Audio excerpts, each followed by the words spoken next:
Hello, hello, si vous nous suivez en direct, je suis en train de me connecter et j'attends notre invitée, Nadia.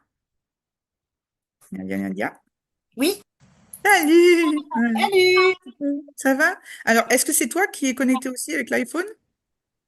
Ah, Non, peut-être bien. Ah, je sais pas. Il y a... Avec le téléphone, peut-être? Ou alors c'est quelqu'un d'autre? Ouais, ça peut être quelqu'un d'autre parce que moi, non, il est à côté, mais je ne m'en sers pas. Ok. Alors, allô, allô? Est-ce qu'il y a une autre personne? allô? Oui, Oui, oui, c'est moi l'iPhone. iPhone. Coucou. C'est qui d'ailleurs? C'est Carole. Carole. Eh ben, bonjour Carole. Ok, super. Enchantée. Enfin, enchantée Enchantée. d'être là ce soir. Voilà, on est content. Ben, Donc, on va attendre un tout petit peu. Donc, alors, j'ai pas trop mis la caméra. Je sais pas trop. Je suis chez moi là, donc j'essaye comment dire, de voir un petit peu comment on peut orienter les choses pour être tranquille. Voilà. Donc, on va attendre. Il y a des petites personnes qui commencent à arriver. Donc surtout qu'on va parler d'un sujet quand même extrêmement délicat aujourd'hui, qui est celui du handicap dans le monde de canin et félin. Oui. Donc, et surtout, on va pouvoir, comment dire, demander à Nadia, eh bien, comment elle vit les choses à travers sa propre expérience, à travers sa vie quotidienne. Donc voilà, donc on va pouvoir en discuter, voilà. Et puis surtout, eh bien, n'hésitez pas à nous interrompre. On sait qu'il y a beaucoup de gens qui vont le voir en replay derrière. Donc, c'est sûr, donc, faut pas hésiter à poser des questions qui peuvent servir à d'autres personnes, hein, qui le regarderont plus tard. Donc, surtout, n'hésitez pas. Voilà. On va attendre un tout petit peu. Il est 31 tout juste, donc on va attendre encore un peu. Bon, Nadia, ça va? Oui, Bon, t'as réussi oui, à, comment dire, à te libérer, si je puis dire? oui, oh bah oui, oui, c'est tout fait là. Bon, ben, ça va. Ok. Il est prêt, il est couché. Là, il est devant la télé. Bon, nickel. Bon, après, n'hésite pas, hein, si tu as une urgence, Ah bah évidemment. non, non, non, non, non. À partir du moment où il est dans son lit, normalement, Bon, c'est bon. ok. Je suis libre. Bon, bon après, tu es chez toi, il n'y a pas de Oui, problème. dans mon bureau, il est derrière moi. Bon, bah nickel. Ok, bah moi, tu vois, je suis pareil. J'ai la table, tout ça derrière moi. Je suis à la maison aussi. On va attendre juste 2-3 minutes que des personnes arrivent. C'est toujours. Alors, attends, je vais essayer d'aller voir s'il y a des gens qui sont en panne, éventuellement. Tac, tac, tac. Et quelquefois, les gens posent. Problème de connexion, comme moi? Ouais, ça peut être ça, puis ça peut être. T'as des gens qui ont besoin des identifiants, tu sais? Oui, oui, oui. Ça dépend, voilà. Ça dépend en fait, ça dépend des navigateurs, ça dépend bah aussi du matériel, hein, voilà. Oui, Donc, ça dépend de beaucoup de choses.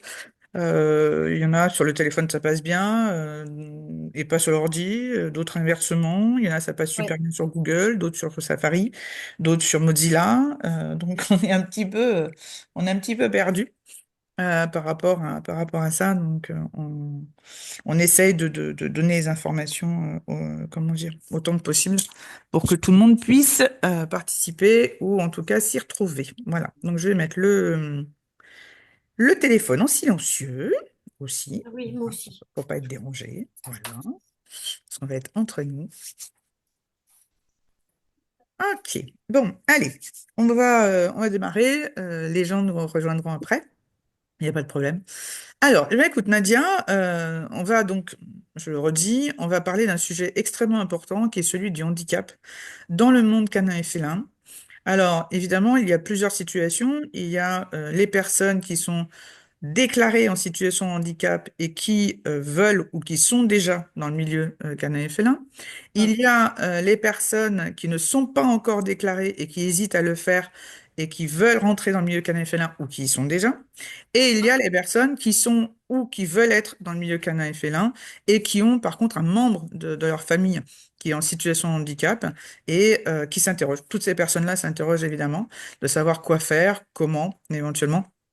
Et toi, aujourd'hui, tu es donc dans la situation de la personne qui est aidant familial avec un enfant donc, qui est lourdement handicapé. Oui, Alors, on en parlera un tout petit peu plus tard. Déjà, tu vas te présenter. Donc déjà, donc déjà, on sait, enfin moi en tout cas, je sais que tu es éleveuse de chiens York, hein, des Yorkshire. oui, oui. Voilà. Donc écoute, eh bien écoute, dis-nous comment t'es rentrée là-dedans? Comment t'es tombée dans la marmite déjà?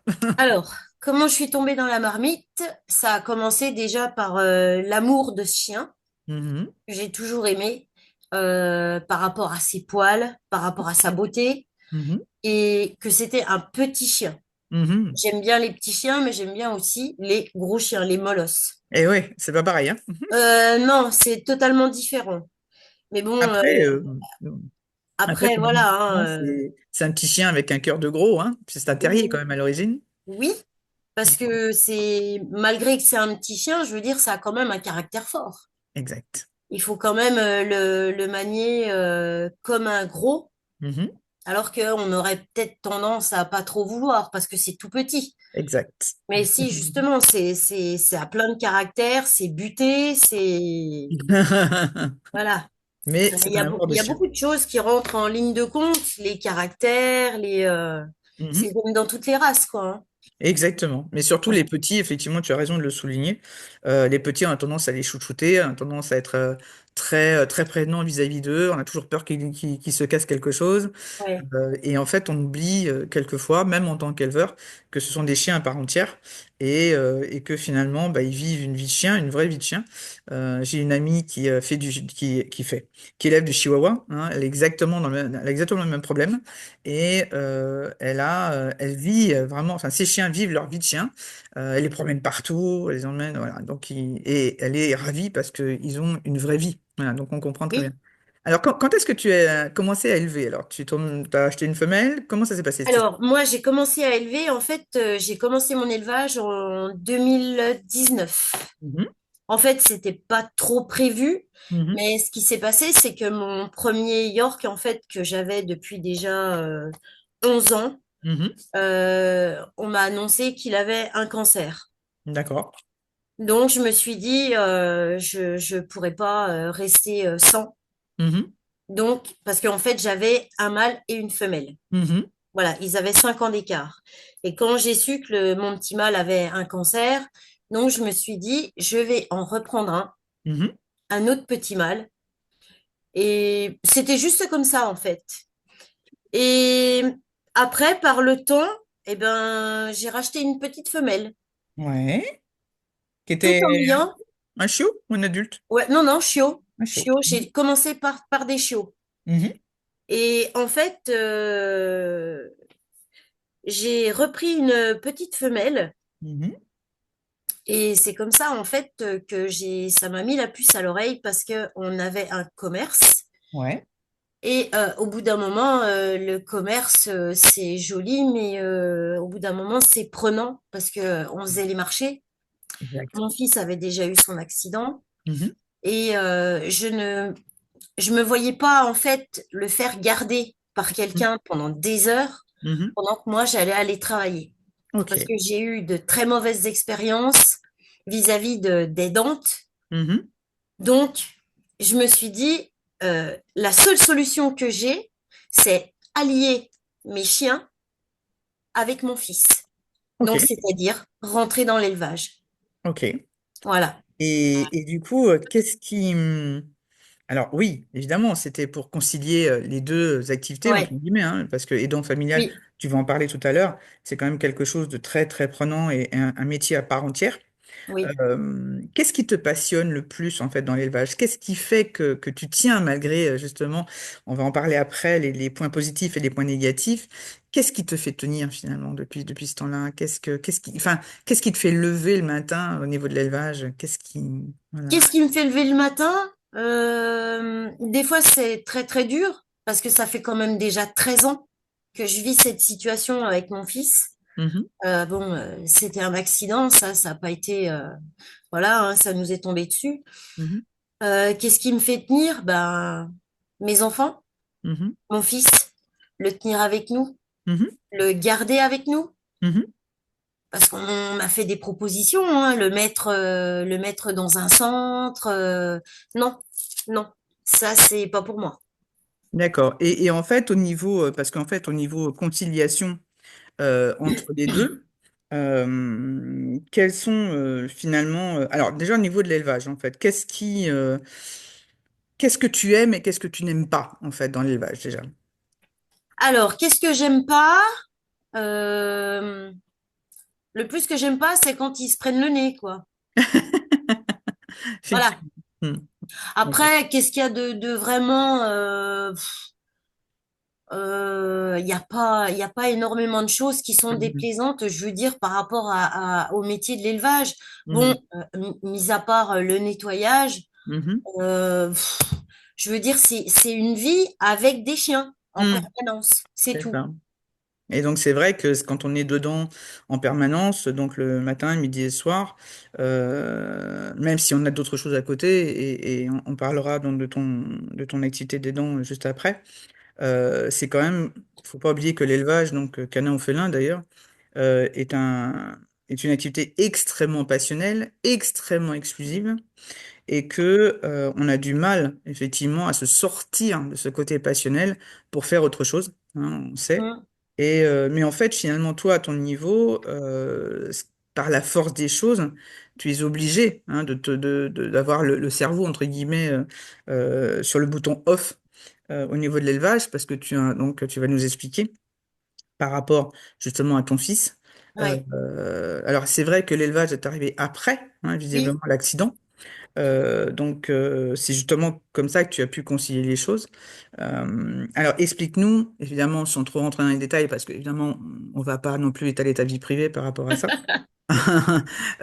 Dis-nous, voilà, juste globalement les circonstances de l'accident et quelle est ta vie, en fait, depuis, et surtout comment l'élevage s'est imbriqué là-dedans, puisque l'élevage est arrivé après. Oui. Alors en fait, comment l'élevage est arrivé là-dedans? C'est parce que, en fait, c'est ce que j'ai dit tout à l'heure, c'est que je ne concevais à aucun moment Mhm. euh, travailler ailleurs. Mhm. Il fallait absolument que mon fils puisse rester chez nous Mhm. et que moi, je puisse continuer à travailler. Parce que je me voyais pas, à mon âge, ne plus travailler. Ça, Mhm. c'est pas possible. Mhm.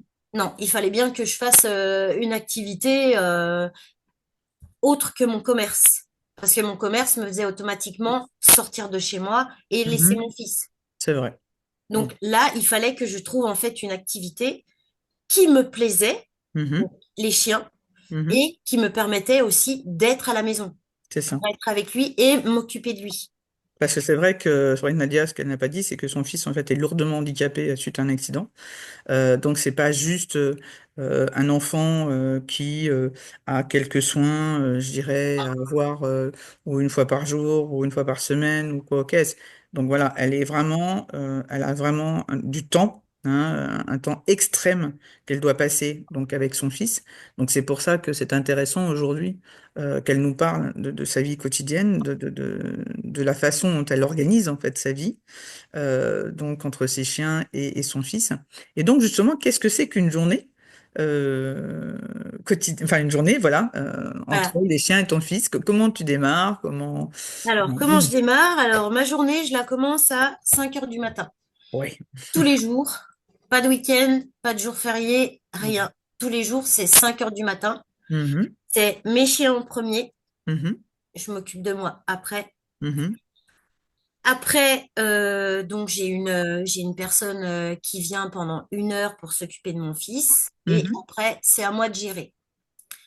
D'accord. Donc après, une journée type, donc Mhm, ça se passe comme ça. Donc il y a la toilette pendant 1 heure. mhm, Bon, il est prêt, il est installé au fauteuil. Donc mhm, il ne parle pas, mhm, il n'a aucune autonomie, il ne peut rien faire absolument tout seul. Il mhm. faut tout que je fasse pour lui. C'est ça. Ensuite, on passe au petit déjeuner. Mhm. Du petit déjeuner, donc il passe, bah ça dépend, tout dépend le temps aussi qu'il fait dehors. Bien Si sûr. dehors, par exemple, on est en été, je veux dire, une fois qu'il a fait son petit déjeuner, même voir des fois le faire dehors, Mhm, sur la terrasse, je veux dire, bah on reste dehors, je vais désherber, ou alors bah, pendant que je désherbe, mes chiens sont avec moi dehors, bien sûr, parce que c'est tout clôturé, hein, bien donc ils sûr. peuvent sortir avec moi, Mhm, et mon fils est avec nous. Après, ce qu'il y a, faut tout le temps être sur la montre. Oui. Donc tout est, en fait, justement, tout est réglé, en fait. Tout, À- tout est absolument réglé. D'accord. Mhm. De telle heure à telle heure, c'est ça. De telle heure à telle heure, c'est ça. Voilà. Après, aux environs de 11 heures à peu près, on commence à faire chauffer son repas. Mhm. Il mange à peu près de 11h moins 10, on va dire, jusqu'à 11h30. Des fois, ça dépend de la vitesse où il va manger, ce qu'il va Mhm. manger aussi. Mhm. Mhm. Et après, une fois le repas fini, il reste avec nous à table et Mhm. nous, on passe à table. Ok. Étant donné que je suis en couple, je suis mariée, Mhm. donc mon mari rentre du boulot, Mhm. on mange. Mhm. Après, bon, on va boire le café, hein, comme tout le monde. Ça Bon, se on détend un va peu. dehors, Mhm. voilà, on passe un petit temps dehors, on rentre et à partir de ce moment-là, donc vers à peu près 12h30, il est remis au lit. Mhm. C'est pas pour une sieste, c'est Ouais, juste pour j'imagine. le reposer. Parce Mhm. qu'il est quand même depuis les, on va dire, 8 heures, voire 8h30 dans son fauteuil, Mhm. jusqu'à midi et demi. Mhm. Donc, c'est un temps où on va le mettre au repos dans son lit. Mhm. Il va avoir sa télé, on va lui mettre n'importe quoi, un film ou n'importe. Mhm. Et après, vers 15 heures, on le relève. D'accord. Ok. Alors là encore, c'est toute une manipulation. Bon, j'ai un lève-personne au plafond que je n'utilise pas Mhm. parce que pour moi, c'est une perte de temps. Mhm. Je perds trop de temps. Pour moi, il faut que ça aille vite. Donc, je l'assieds au bord du lit, je le mets debout, Mhm. je le mets dans son fauteuil Mhm. et on est reparti pour le faire boire. Ok. Voilà. Donc on passe direction parce qu'on a une extension en fait de la maison qui a été faite contre, Mhm. qui donne dans notre salon. Et à Donc, qui a été partir de ce aménagé, moment-là, voilà, aménagé, ouais. Mhm. voilà, ça a été aménagé comme ça en fait pour que ça fasse partie de la maison sans en faire partie, quoi. Mhm. Mhm. En gardant un minimum d'indépendance, si je peux dire. Voilà, voilà. D'accord.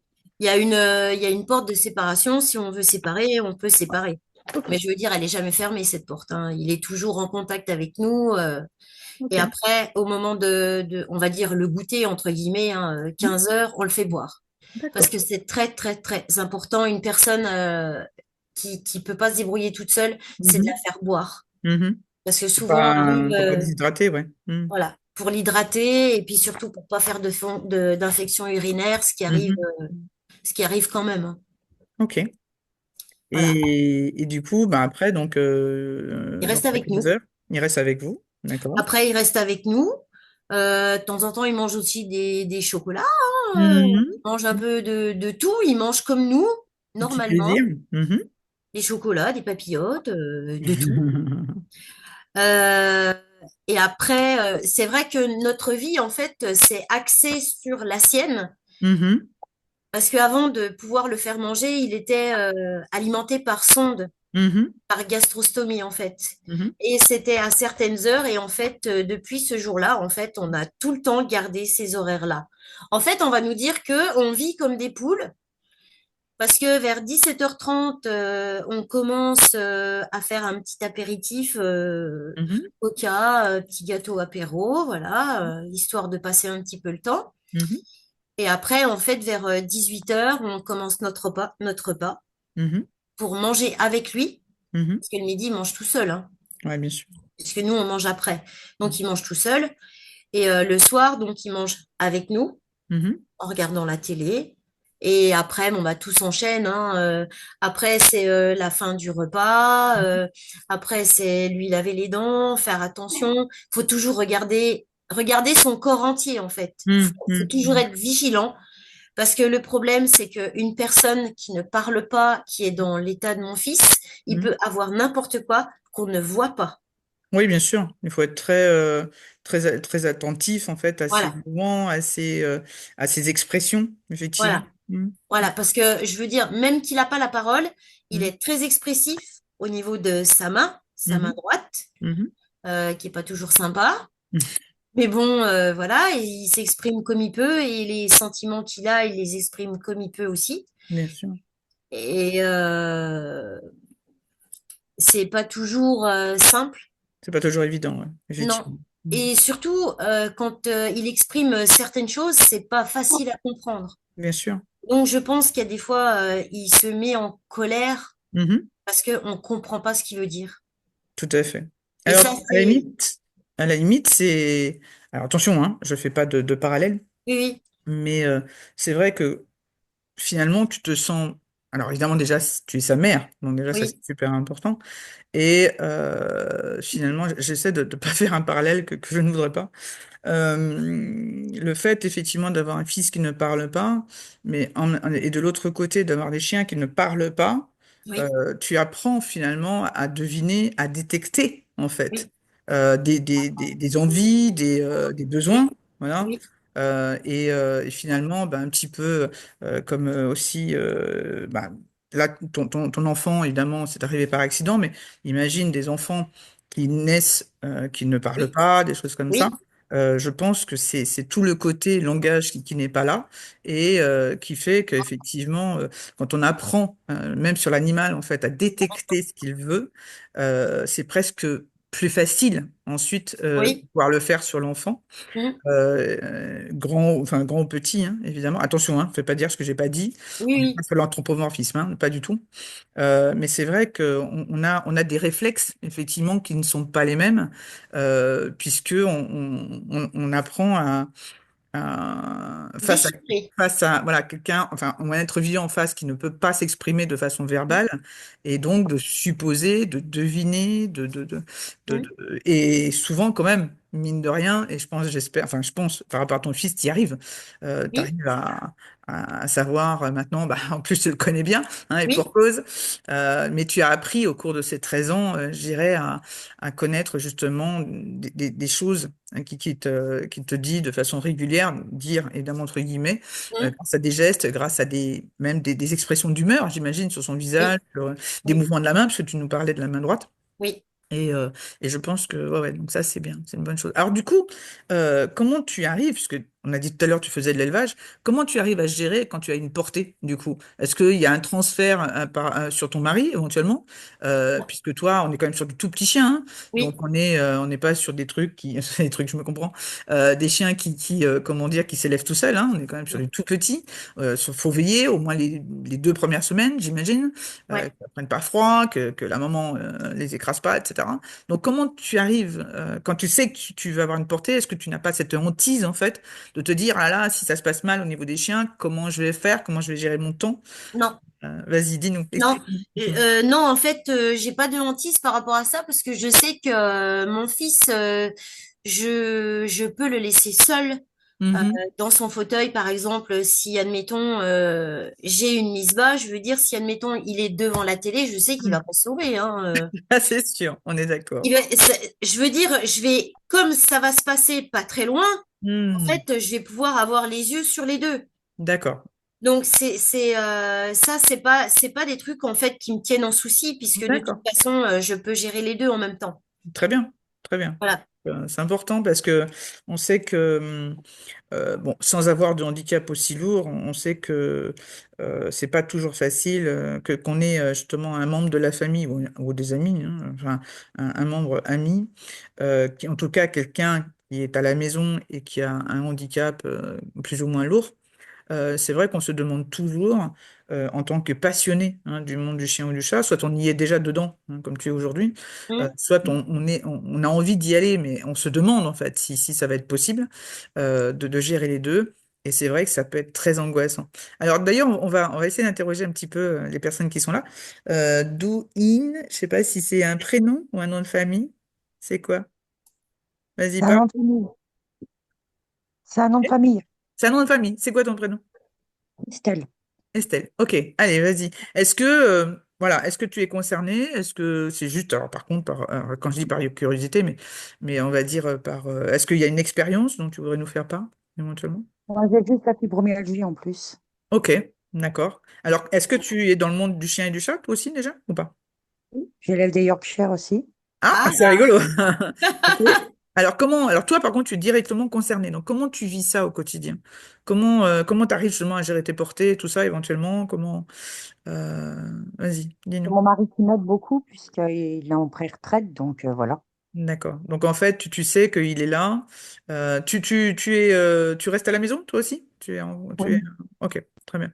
Et justement, est-ce que chez fibromyalgie, on est quand même sur un problème musculaire aussi, d'ailleurs.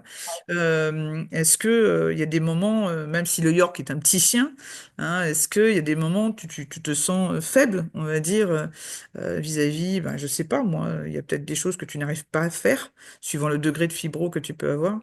Est-ce que tu as des Quand, difficultés? quand, quand je suis en pleine crise ou que je suis vraiment pas bien, mon mari prend le relais, tout simplement. D'accord. Donc, c'est vrai que Voilà. c'est quand même plus facile hein, quand on a un conjoint Ouais. ou une Voilà. conjointe, hein, peu importe. Hein. On est Ouais. 24-24 ensemble et il prend le relais dans ces cas-là. Et donc, tu lèves depuis combien de temps, du coup? Bientôt 7 ans. Ouais, c'est pas mal. C'est bien. Ouais, ça se passe bien? Ça va? Très bien. Bon, Sauf nickel. là. Là, on a eu une portée, on a eu une mise bas très compliquée. Ah ouais, ça c'est le York hein.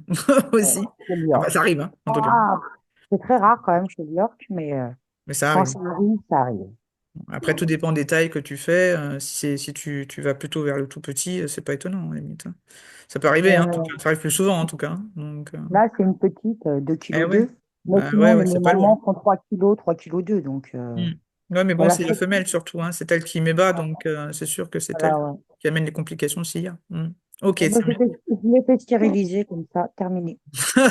Problème réglé. Ok. Bon, en tout cas, merci beaucoup de Voilà. ton témoignage.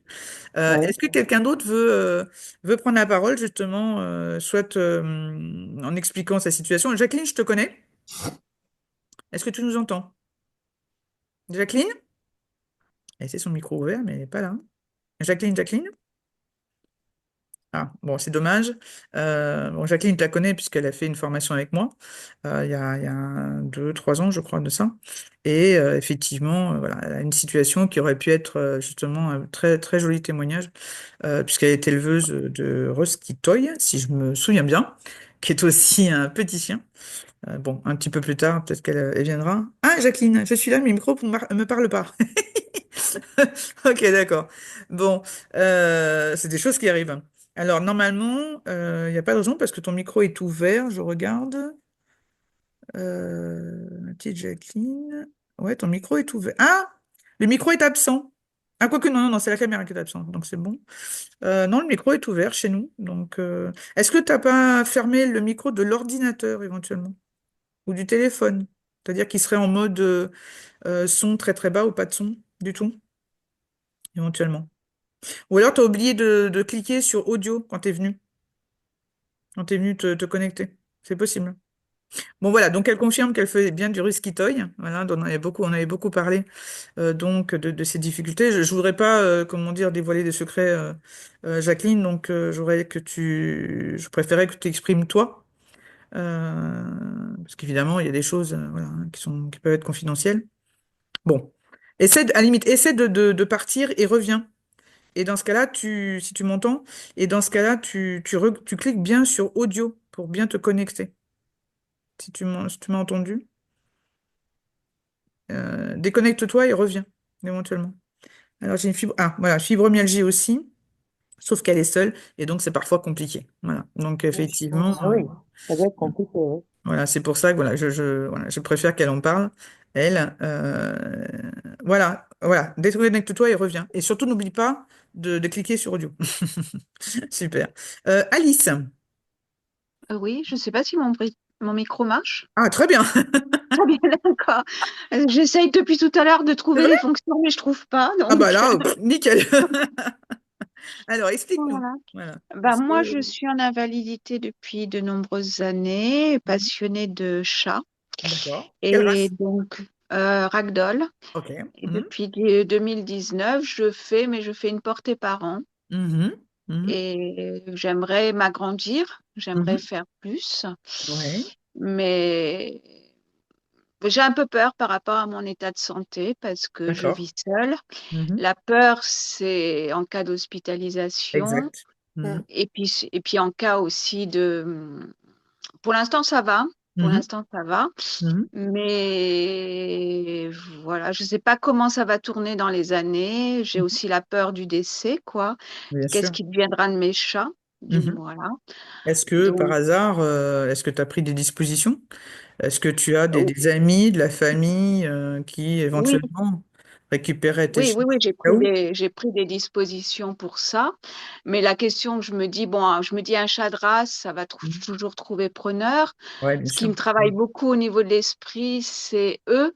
Est-ce Mhm. qu'ils ont des sentiments comme nous ou pas? Est-ce qu'ils Mhm. peuvent vivre bien ça? Mhm. Mhm. Bah, Voilà. Sachant que on sait qu'il y a une période d'adaptation qui est plus ou moins courte, plus ou moins longue, hein, quand il y a mm, des animaux qui sont, comment dire, transférés dans un autre foyer, et surtout en catastrophe comme ça.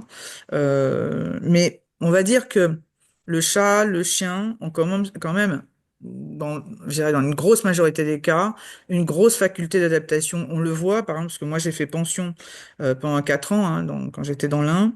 Et je le vois, bon, évidemment, avec pas mal de gens que je connais, à qui j'échange. C'est vrai qu'on est toujours très surpris de voir la faculté avec laquelle l'animal se réadapte à un nouveau foyer du moment qu'on s'en occupe bien. Hein, donc on le nourrit bien, on s'en occupe bien, on joue avec éventuellement. Et en fait, ben, c'est une question de survie. Si, je dirais, il n'a pas on va dire, une espèce de syndrome, en fait, qui ferait qu'il aura un chagrin à ce point-là, après quelques jours, voire quelques semaines, très souvent, ben, il reprend sa petite vie. Ça ne veut pas dire qu'il a oublié, ça ne veut pas dire qu'ils sont fous ou quoi au caisse, mais c'est juste un instinct de survie. Donc c'est vrai mm, que oui, je comprends le fait que tu t'inquiètes de leur devenir et surtout de leur état mental, entre guillemets, si jamais il arrivait quoi que ce soit. Je dis pas qu'il faut pas s'en faire, hein, d'accord? Mais mhm, je dis simplement qu'il faut faire confiance. Je pense que toi seul connais le caractère de tes animaux. Et même dans leur vie quotidienne, tu vois bien quand il y a un changement quelconque, hein, que ce soit changement d'horaire, bah, ne serait-ce que le décalage horaire, hein, au mois de mars ou au mois d'octobre à chaque fois, ou quand il y mm, a, je sais pas, voilà, quand il y a quelqu'un peut-être qui vient, voilà, est-ce que ils sont vraiment perturbés, est-ce que ça se passe bien, est-ce que voilà, donc je pense que déjà à leur niveau, tu dois savoir, je pense, instinctivement, mais je comprends que tu t'inquiètes, oui. mm. Bah, ça me rassure quand vous dites que bon, ils s'adaptent. Oui, c'est vrai. Après, si instinctivement, moi, je suis très fusionnelle, c'est un groupe, du moins, je suis trop fusionnelle avec elle. Euh, il y a très peu, je vis un peu en vase clos Mhm. à cause de la maladie. Bien sûr. Et donc, il n'y a pas beaucoup de changements d'horaire parce que c'est Mhm. très rythmé, toujours pareil. Mhm. Donc, ça, je Mhm. peux pas trop. Elles aiment pas trop quand il y a du monde qui vient, ça, c'est Eh ouais, clair. ouais, bah oui, elle vit qu'avec toi, donc, Voilà. bien sûr. Et, Mhm. mais bon, après, voilà, bon, j'ai entendu, dans ce que je vais retenir, c'est que l'adaptation de l'animal, quoi. C'est vrai Mais qu'en c'est vrai général, ça que, se passe bien. Je dirais bien, en voilà. général, ça se passe bien. Et surtout, alors, est-ce que dans les personnes que tu as prévues, il y a des personnes, en fait, qui viennent, alors je dis pas régulièrement, mais que tes chats connaissent au moins, avoir vu au moins une fois? Est-ce que, je ne sais pas. Oui, c'est bon, les gens qui vont venir en urgence, oui, elles connaissent, mais après, bon, c'est ma famille qui va prendre le relais. Mhm. Et par contre, ils connaissent pas parce qu'elle habite à C'est ça. 850 km. Eh oui, Voilà. ça fait loin. Mais bon, après, ça sera surtout, bon, c'est ma famille qui s'occupera de trouver quelqu'un de confiance C'est pour, ça. voilà, quoi, pour placer l'animal, quoi. Bon, après, Euh, voilà. on va pas, comment dire, plomber la Mm. soirée Oui, avec des voilà. trucs Non, mais bon, extrêmement j'ai tristes. apprécié l'adaptation, quoi. Oui, Parce que c'est vrai que comme elles sont très fusionnelles avec moi, tout tourne autour de moi, quoi. bien sûr. Je me disais, est-ce que psychologiquement, bon, nous, on prête des sentiments Oui, aux animaux, on ne sait pas si on a raison ou pas anthropomorphisme. raison, quoi. Oh, Donc, voilà. tant que c'est pas dangereux pour lui, pour l'animal, je pense que ça va encore à peu près. Tant que c'est pas dangereux pour soi-même aussi, Mm, donc mm, que ça ne nous rend pas dépendants, hein, complètement. mhm. Je pense que tant que chacun y trouve son compte et que ça donne une cohabitation qui est bonne et qui fait que chacun vit bien de son côté, voilà, enfin, voilà, ça va. Enfin, je veux dire, il n'y Oui, a pas de oui. raison. Voilà. Maintenant, ce qui est dangereux, effectivement, quand il y a une vraie dépendance de l'un et de l'autre, et de l'un ou de l'autre, ou de l'un par rapport à l'autre, et que ça entraîne effectivement des dommages, ça peut être des problèmes comportementaux, donc Non, ça, point il de n'y vue a des pas rien. chats, voilà, ou au contraire, Mm. du point de vue de l'humain, hein, des associations Non, non, d'idées qui sont pas bonnes, etc. Bon, si c'est pas le Non, cas, c'est juste ça que va. je les sens très attachés à moi et d'abord tout le Mm. monde qui vient chez moi me dit elle t'aime énormément. Mm. Donc c'est ça, je me disais, est-ce qu'elle serait capable de vivre Oui, je pense que oui, voilà. sincèrement. Je veux Voilà. dire, Bon, bah, j'ai ça, vu c'est tellement déjà des très choses. rassurant pour moi. Ouais, ouais, j'ai vu des choses. Après, je dis pas que ce sera tout le temps comme ça, que c'est à 100% comme ça, hein, d'accord? Mhm. Mais c'est vrai que dans l'absolu, on va dire l'instinct de survie fait que, l'instinct de conservation fait que. Voilà, bon, bah, c'est Euh, génial parce que ouais. c'est vrai, je me dis, m'agrandir, c'est un peu égoïste si Hmm. jamais, voilà, il arrive quelque chose, Bon, quoi. après, il faut rester Mais bon. positif Oui, tout à fait. Après, et... ça me tient debout, moi. Exactement. Voilà. Voilà. Donc, J'allais dire que pour moi, c'est par rapport à la maladie, c'est une grande aide ouais. parce que ça rythme mes Émotionnel. journées. Hmm. Voilà, émotionnel et aussi physique parce qu'on est obligé de se lever pour Oui, elle, on est obligé de d'assumer pour elle et c'est vrai. donc ça tient debout. Moi, ça me tient debout. Parfait. Eh ben, merci beaucoup en tout cas, Alice, de ce témoignage qui est vraiment très, très, très, très sympa et puis surtout, ouais, très, très dans l'émotion. Vraiment, on te remercie beaucoup. Jacqueline, est-ce que tu nous entends maintenant? Est-ce que tu peux nous parler? Toujours pas. Ah, j'adore. Bon, c'est dommage, hein. Bon, en tout cas, normalement, elle nous entend. Tac, tac, tac. Bon, sinon, je crois que c'était Carole. Carole, Oui, alors, alors je témoignage ou suis des désolée, questions? mais moi, c'est ma caméra que j'arrive pas à mettre. C'est pas grave, c'est pas grave. Alors là, ça n'a aucun... Ben moi, en fait, je suis concernée des deux côtés, puisque Mhm. bah, j'élève des boxers depuis 2018 Ouais. et j'ai été opérée deux fois du dos. Mhm. Et du coup, ça devient très compliqué. Je souffre aussi de fibromyalgie Mhm. et j'ai un fils autiste Ah ouais, donc lourd. la totale, hein, comme on dit. Ok. Donc voilà, qui vit avec moi, qui a 19 ans. Mhm. Alors, comment ça se passe justement au quotidien? Parce que les boxeurs, en plus, c'est pas. Alors là, par contre, sur le coup, on n'est pas sur le petit, hein. Ouais, Donc, comment ça se passe au quotidien? Alors, avec la fibromyalgie, avec des chiens qui tirent, enfin, qui tirent, qui sont quand même costauds, hein, bah, un disons que peu c'est de quoi les faire, hein. opérations du dos qui ont la fibromyalgie. Je dirais que enfin, on est constamment en crise en vrai, Mhm. Mhm. mais Au c'est moment. surtout bah, les balades Ouais, ouais, ouais. qui sont plus tellement possibles. Moi, j'habite vraiment au fin fond de la Creuse. Mhm. Donc c'est vrai que c'est compliqué aussi maintenant de lâcher les chiens, bah, Mhm. en Mhm. période de chasse et tout ça. Ah Donc oui, bah ça. si je suis obligée de les avoir en laisse, je ne peux pas les balader, quoi. C'est ça. Ils n'ont Donc en pas gros, par de. exemple, Est-ce que tu n'as non. pas pu adapter, je dirais, par peut-être un peu plus attention, hein, je dis pas qu'ils sont mal éduqués, c'est pas ça, mais un peu plus côté un peu plus strict, en fait, de l'éducation pour justement les avoir mieux en main du fait, justement, Ah, de je ta les ai maladie. en main. Le problème, c'est que bah, chez moi, bah, il y a les chiens de troupeau qui se baladent Ouais, non-stop ouais, ouais, et ouais. qui, eux, bah, viennent au contact et bah, Hmm. forcément, il y a un moment. Hmm, hmm, hmm, hmm.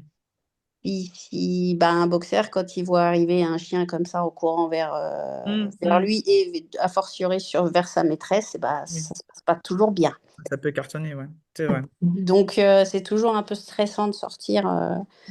De toute façon, quand il arrive ça, bah, je lâche la laisse. Donc comme ça. Oui, c'est encore. Alors attention, parce que mine de rien, alors après, évidemment, on va pas t'en vouloir de lâcher la laisse. Fais attention quand même, puisqu'on est sur le manque de contrôle euh, Bah oui, de mais bon, l'animal et avec tout ce que ça peut comporter, évidemment, comme en même temps, je suis conséquence. face à un Ah, mais chien errant complètement, en hein. même temps. Ouais, Donc voilà, c'est ça, c'est un peu le problème. Donc voilà, mais en tout cas, et alors dans ce cas, j'y pense là maintenant, donc ce serait, ça venait par rapport aux adaptations sur le plan organisationnel. Est-ce qu'il n'y aurait oui, pas possibilité, dans ce cas-là, d'aller les promener ailleurs, dans les endroits plus calmes, où il y aurait moins, ou pas bah, du en tout fait, d'ailleurs, entouré d'éleveurs en fait, quoi. D'accord, ok. Puis en fait, de chaque côté de mon terrain, c'est des prés où il y a des vaches limousines. Ouais, eh oui, Et tout cool, hein. autour, en fait, c'est soit les bois, soit les champs avec les vaches dedans, quoi. Ouais. Et au niveau des Il y a bois, même c'est trop maintenant des loin? patous. Ah oui, ça c'est vrai. Donc ça, C'est pas c'est évident, hein. compliqué. C'est compliqué. Donc bah, j'essaye d'aller dans des endroits où il n'y a pas trop de monde. Ouais, c'est ça le Mais, problème. mais le problème aussi, c'est que les gens, bah, quand ils voient un boxer, forcément, Mm, bah, mm, ils ont mm, peur. mm. Et tu conduis encore ou pas? Oui, encore un peu. j'ai dû acheter une voiture automatique. Mhm. Ça aussi, c'est important. Ouais, oui, oui, bah oui. Faut s'adapter pour. Et puis mon fils voulait travailler avec moi. Mhm. Et du coup, c'est vrai qu'il faut que je me renseigne sur le statut. Moi-même, je me posais la question de savoir si on pouvait avoir les RQTH quand on était bah, seul dans son élevage. Alors, aujourd'hui, tu n'es pas déclaré RQTH avec la fibre Non, que tu as? non, j'ai pas Ok. voulu le faire parce que je ne savais pas ce que ça allait. J'avais peur qu'on m'oblige à arrêter l'élevage et tout ça. Je Non, savais du pas ce tout. que ça Alors, allait donner. justement. Alors, c'est marrant parce que c'est la question qui vient juste derrière. Justement, pour reprendre Nadia, puisque elle est notre invitée phare aujourd'hui, notre invitée principale. En fait, donc, Nadia, quand tu as monté ton élevage, ça va répondre à ta question, hein, Carole. Mm. Donc, Nadia, quand tu as monté ton élevage, est-ce que tu as eu des aides, justement, puisque tu es passé professionnel, Mm. éleveur professionnel, donc tout de suite en 2019 ou tu as attendu un petit peu? Non, ça a été déclaré en fait en 2021. J'ai commencé à monter mon cheptel en 2019. Mhm, Et ok. en 2021, je me suis déclarée. Ok. Et donc, est-ce que tu as demandé ou est-ce que tu as su demander des aides, des choses comme ça ou pas? Non, pas du tout. Ok. Je suis rentrée dedans en fait parce que j'ai déclaré une première portée Mhm, et on m'a tout de suite attribué le nom d'éleveur. mhm. Et puis après, bon bah comme Normal. je Normal. m'étais dit de toute façon, puisque je ne travaillerai plus jamais ailleurs et Mhm. que je j'ai pas un caractère non plus, Allez, voilà, rien faire. voilà. Donc je me suis dit ben puisque on m'a lancé dedans, et ben je vais y aller. Ok. Voilà. Très bien. Alors, toi, tu es aidant familial, donc alors Oui. il faut essayer de savoir donc s'il y a, quand on a un enfant, et surtout qu'il est lourdement handicapé en étant soi-même indépendant, est-ce qu'il y a une aide ou pas? Par contre, ce qui est sûr, Carole, par contre, Carole, est-ce que tu es déjà immatriculée ou pas? Ah oui, oui, oui, moi je suis matriculée D'accord. depuis 2018. Ok. Alors, ce qu'il faut savoir, et on le dit et on le répète pas assez, c'est que quand on veut s'immatriculer, et que ce soit d'ailleurs pour de l'élevage ou pour n'importe quoi d'autre, euh, bon, même si c'est plus facilement sur des autres activités, mais voilà, ça commence à rentrer dans les mœurs, il faut savoir que dès qu'on est reconnu travailleur handicapé, donc RQTH ou en invalidité, Mhm. il y a une aide à la création d'entreprise, donc D'accord. qui est de l'AGFIP. L'AGFIP, c'est AGEFIPH, pour ceux qui ne connaissent pas, et donc qui délivre des fonds justement pour ceux qui veulent créer une activité. Bon, là, malheureusement, toutes les deux, donc vous êtes déjà immatriculés. Par contre, ne pas oublier que la GFIP s'occupe aussi de verser des fonds pour compenser le handicap. Alors, pas tous, et puis surtout, Mhm. pas forcément des sommes folles ou quoi aux caisses, mais ne pas oublier que quand on est indépendant, on est considéré comme comment dire, quelqu'un qui a un emploi. D'accord? Voilà. Ouais. Et à partir de ce moment-là, eh bien, la GFIP peut délivrer des fonds pour vous aider à aménager en fait votre activité, hein, en fait. Mhm. Donc, comment on appelle ça? Euh, Comme on fait au niveau des salariés, l'aménagement de leur poste. Voilà, cherchez le mot. Oui, l'aménagement du poste. Oui. Voilà, exactement. Donc, c'est pas parce que vous êtes indépendant que vous pouvez pas le faire, d'accord? On est aussi sur, alors pas tout le temps, là aussi, hein, il faut faire des demandes, faut faire un dossier, mais il y a, alors toi, Carole, tu as déjà fait donc l'aménagement du véhicule, donc enfin tu as déjà un Mm. véhicule automatique, mais il y a aussi pour les personnes qui sont soit qui ont des grosses difficultés pour conduire et voilà ou autres, eh bien il y a possibilité éventuellement de pouvoir faire aménager le véhicule avec des commandes au volant par exemple. Voilà, ça peut être ça. D'accord. Bon. Ouais, ouais. Bon, encore une fois, il y a, moi l'autre jour, quand je dis l'autre jour, c'est au mois d'avril l'année dernière, je suis allé au salon Inclusive Day, donc Mhm. salon dédié donc au handicap avec tout ce qui est aménagement, autonomie, etc. Il y a aussi le salon autonomique qui va avoir lieu à Paris, je crois, donc l'année prochaine, je crois ou en tout cas comment dire, qui évolue en France régulièrement. Et là, le salon autonomique, moi je l'ai vu une fois, donc il était à Paris, et c'était extraordinaire. Les aménagements, là, on parle vraiment d'aménagement Ouais. et au niveau locomotion. Hein, donc, c'est pas forcément que Mm. chez soi, c'est chez soi, au travail, véhicule, etc. Et même d'ailleurs la SNCF. Et en fait, c'est extraordinaire les avancées technologiques qui ont été faites depuis probablement une dizaine d'années. Moi, j'y suis allé la première fois l'année dernière, ou il y a 2 ans. J'ai été vraiment subjugué de voir à quel point la technologie avait avancé dans le milieu du handicap, justement, pour permettre aux personnes qui sont soit en invalidité, soit en situation de handicap, qu'elles soient lourdes ou légères, hein, peu importe. Mm. Ça pouvait être aussi tout le côté visuel, enfin vraiment, mais à tous les niveaux, et c'est absolument extraordinaire, vraiment. Ouais. Donc il faut s'informer, il faut pas hésiter. Même si vous pouvez pas aller au salon, eh bien, tous les ans, quand ils annoncent le salon, ils annoncent la liste des exposants. D'accord? Ouais. Faut pas hésiter à contacter donc l'organisateur, demander la liste des exposants et voir, en fonction du nom, en fonction peut-être du sujet qui est Ouais, mis, ouais.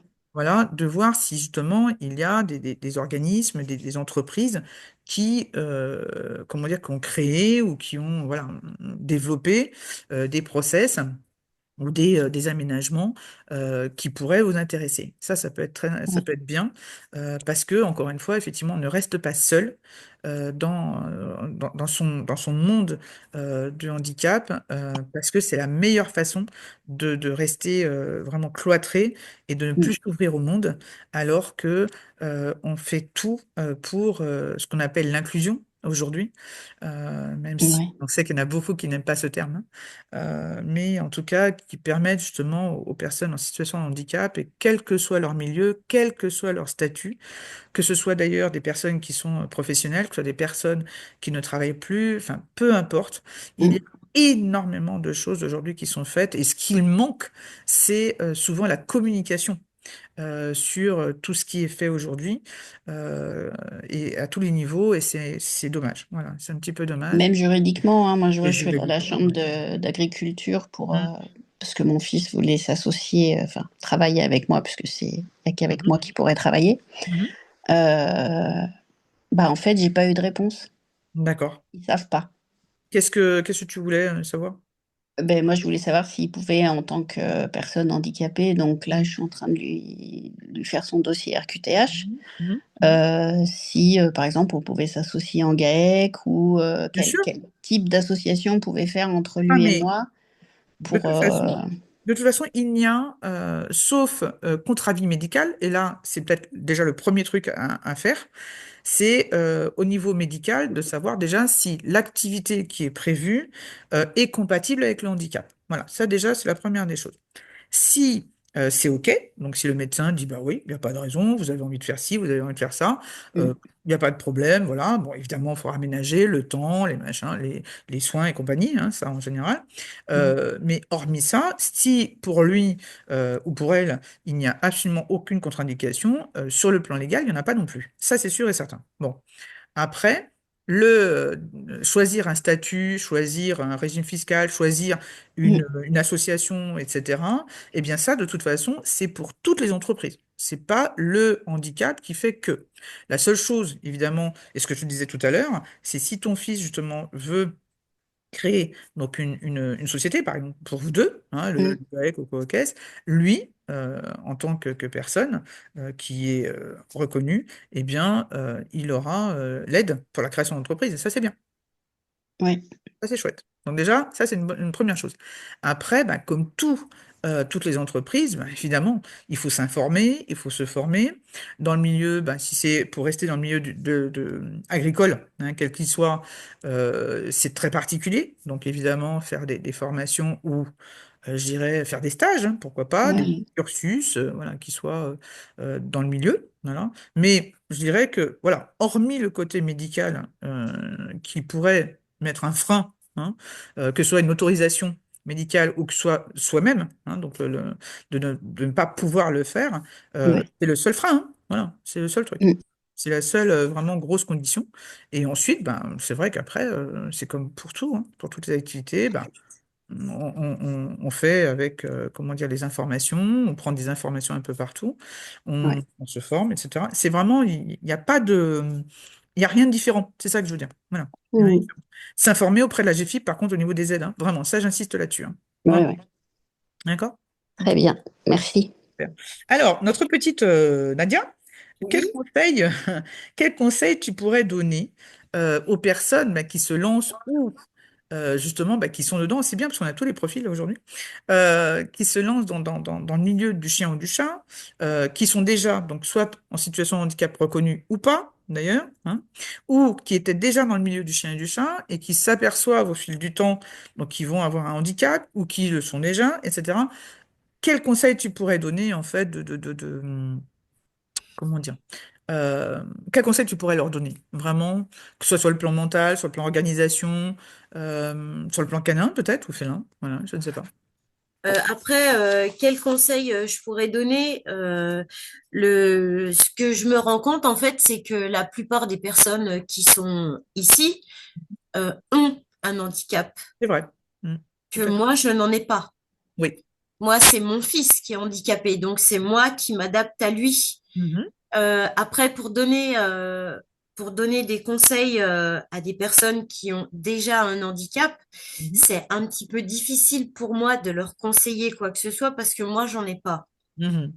Après, c'est vrai qu'en ayant un handicap, et ce que je comprends tout à fait, les personnes qui ont comme la fibromyalgie, Mhm. que je connais un petit peu, c'est des douleurs. Mhm. Je compatis tout à fait à leur maladie. Mais moi, je leur tire mon chapeau, justement, Mhm. de faire de l'élevage en ayant cette maladie-là. Mhm. Parce que je pense que ça doit être très difficile au quotidien. Mhm. Moi, c'est surtout difficile moralement Mhm. et sentimentalement Mhm. vis-à-vis de mon fils Mhm. que ces personnes-là, en fait, ça les touche Mhm. directement. Elle le vit de l'intérieur, tout à fait. Voilà, c'est pour ça que j'aurais pu encore conseiller une personne qui est comme moi, donc Mhm. aidant familial, mais une personne handicapée, c'est un petit peu plus difficile pour moi de les conseiller parce que je suis pas dans leur Après, je dirais que tu vis quand même au quotidien oui, le handicap en tant que tel et donc les fragilités, les difficultés. Donc évidemment, même si c'est pas ton fils qui est éleveur, c'est toi. hum, Mais en tout état de cause, tu es émotionnellement, en fait, euh, oui, partie prenante, hein, si je puis oui, dire, et que finalement, le parallèle, mais c'est bien qu'on ait des profils différents comme ça, bah, justement, les personnes pourront s'identifier et se dire, bah voilà, moi je suis plutôt comme ci, comme ça, même si on n'a pas tout, hein, on n'a pas des gens hum, qui veulent se lancer dedans.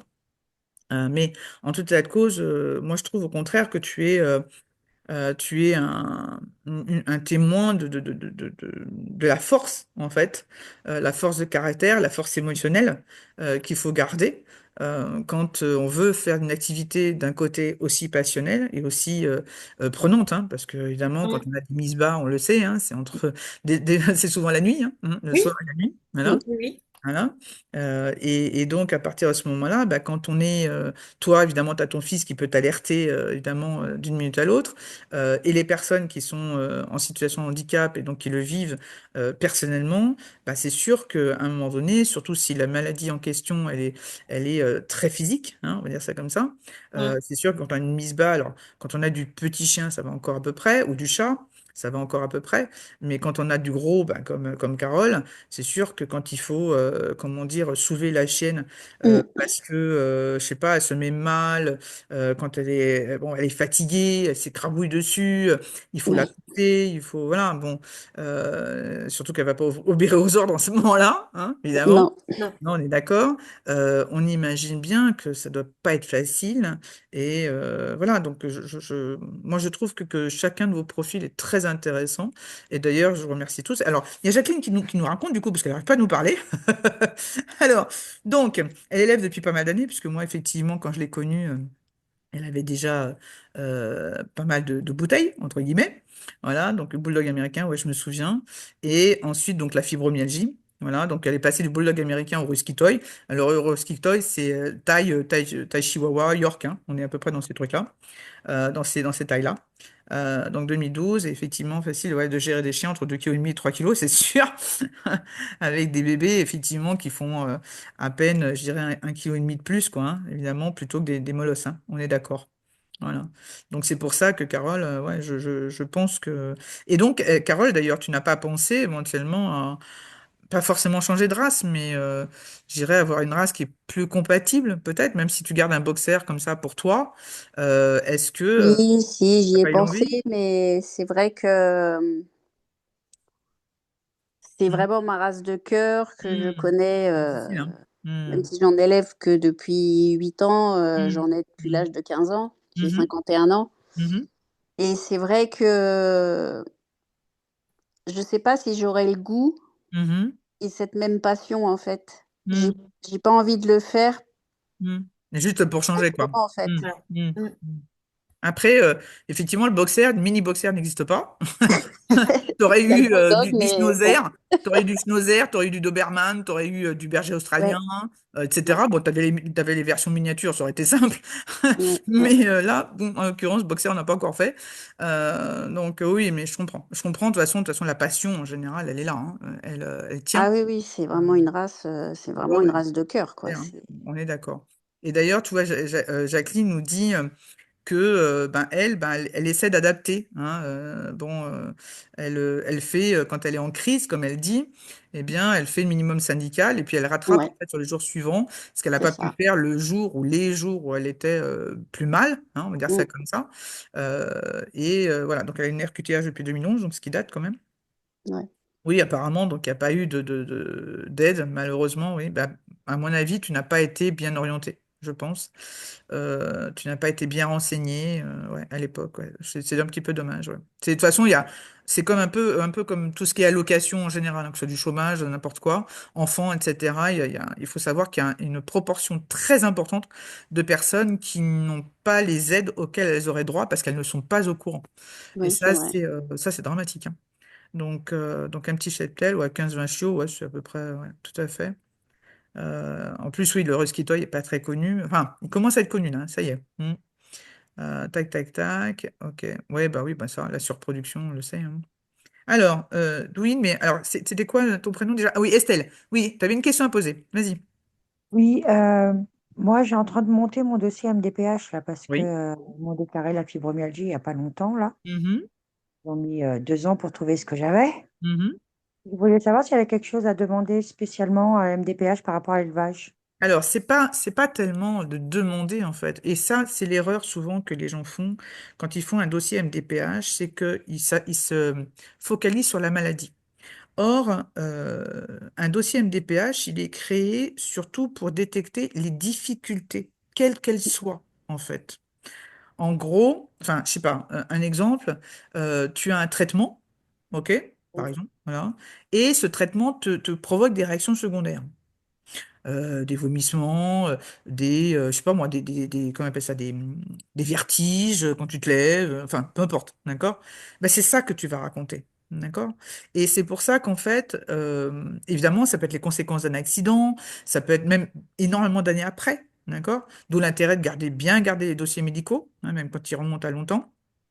Et surtout, alors ce que je conseille de faire, parce que ça souvent les gens ont du mal en fait à redonner par écrit ce qu'ils vivent, hein, au quotidien, pour pouvoir justement comment dire, en faire part après dans leur dossier MDPH.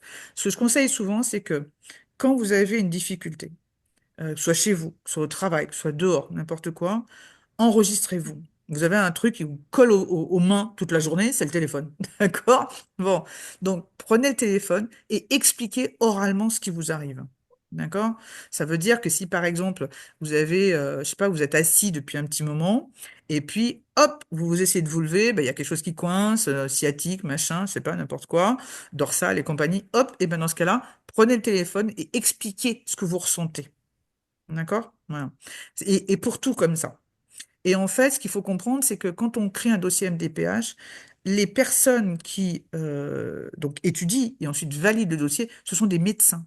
C'est pas des gens comme vous, moi. Enfin, moi, je suis pas médecin, ni quoi que ce soit. C'est des médecins vraiment. Donc, ça veut dire quoi? Ça veut dire que vous allez passer par votre médecin traitant pour, en fait, en gros, qu'il transforme, en fait, tout ce que vous avez dit, tout ce que vous avez enregistré, tout ce que vous avez écrit en langage normal, lui, il va le transformer en langage médical. C'est ça qui est important. Et c'est pour ça qu'il faut tout dire. C'est pour ça qu'il faut lui faire part de tout ce qui vous arrive. Dès que ce soit le matin, que ce soit le soir, que ce soit quand vous allez vous promener, que ce soit en allant travailler, que ce soit en conduisant, que ce soit en mangeant, que ce soit, je ne sais pas, je ne sais pas. Tout ce qui arrive, qui vous pose un problème, il faut l'expliquer. Et ensuite, une fois qu'on a tout enregistré comme ça, ou mis par écrit, hein, si on n'a pas de difficulté pour ça, il n'y a pas de problème, mais une fois qu'on a tout compulsé, c'est de donner ça au médecin et que lui, en fait, va transformer ça en langage médical pour avoir un dossier qui soit complet. Et surtout, eh ben, il faut tout mettre dans le dossier, même des choses, encore une fois, qui remontent à loin, d'accord, et qui peuvent expliquer, en fait, tout ce qui vous arrive là, aujourd'hui. D'accord, Estelle? En fait, c'est ça. Et ça vaut pour tout le monde. Que ce soit pour un renouvellement, que ce soit pour un premier dossier, peu importe. Il faut s'attacher aux difficultés, pas forcément à la maladie. Mais, enfin, oui, aussi, bien sûr, c'est quand il y en a une. Mais surtout aux difficultés, aux conséquences, en fait, sur votre vie. D'accord? C'est ça surtout qui est important. Parce que finalement, ce qui va être traité, ça va être justement, on va donner un degré, hein, que ce soit une invalidité, que ce soit un handicap, on va donner un degré, on va statuer sur un degré de difficulté par rapport à quelqu'un qui n'en a pas. D'accord? Voilà, c'est pour ça, d'où les pourcentages, d'où tout ça. Et donc ça, c'est super important. Et que si vous le dites pas, bah, en face, ils peuvent pas le savoir. C'est ça le problème. Donc, il faut pas hésiter, justement, à bien décrire ce qui vous arrive. C'est hyper important. D'accord? Ça veut dire que même si, par exemple, alors, je dis une bêtise, je sais pas, vous avez eu un accident, je sais pas, il y a 15 ans, et que vous avez toujours des problèmes au cervical. Enfin, vous avez eu le coup du lapin, par exemple, quelqu'un qui vous est rentré dedans derrière, et coup du lapin, et 15 ans après, il y a toujours des conséquences. OK? Bon, c'est-à-dire, vous avez toujours mal, plus ou moins, il y a des positions que vous pouvez pas avoir, des choses comme ça, enfin, vous pouvez pas garder. Eh ben, c'est important de dire que voilà, ça arrive, et que c'est probablement la conséquence, ou parce que depuis le temps qu'il y a eu l'accident, c'est toujours comme ça, plus ou moins douloureux, plus ou moins pris en charge, on va dire, avec un traitement quelconque, mais c'est toujours là. Voilà. Il faut absolument l'expliquer, il faut absolument le dire. Et c'est pour ça que, et surtout dans le milieu canin et félin, on le voit, il y a énormément de gens qui ne disent pas qu'ils ont un problème. Moi, j'ai des gens qui viennent en formation et souvent ils me disent, ah oui, mais ils me le disent qu'après, quand on leur fait remplir le dossier pour demander justement s'ils ont des difficultés, un handicap, quelconque, souvent ils disent rien. Voilà. Et c'est quand on se voit en visio ou en formation, tout ça, ils me disent, ah oui, mais moi j'ai ça comme difficulté. Mais il faut le dire, quoi. Et il faut absolument, quand à un moment donné que ça devient chronique, il faut monter un dossier. Il faut le faire, vraiment. Euh, mais pas le faire en tant que maladie. Il faut le faire en tant que difficulté. C'est ça, en fait, qui est important. D'accord? OK. Ok. Donc, vraiment, le dossier le plus complet possible. Alors, je sais aussi que il y a, depuis pas très longtemps, alors, je ne sais pas si c'est dans toutes les situations, d'accord? Mais il y a quelque chose qui existe, c'est que quand la personne vit seule, justement, elle n'a pas de témoin, en tout cas quotidien, d'accord, de ses difficultés. Eh bien, il y a, je crois, il y a quelque chose qui est passé il n'y a pas très longtemps et qui dit en gros, hein, je schématise beaucoup, mais qui dit en gros que si vous avez des personnes qui vous côtoient régulièrement, qui vous connaissent bien, eh bien, ces personnes-là, et surtout les aidants, et bien sûr, eh bien, elles peuvent témoigner, ces personnes-là, des difficultés, justement, que vous avez. C'est-à-dire qu'en fait, ça peut être des personnes, ça peut être une voisine, par exemple, qui vient vous voir tous les jours. Tu vois, ça peut être ça. Bon.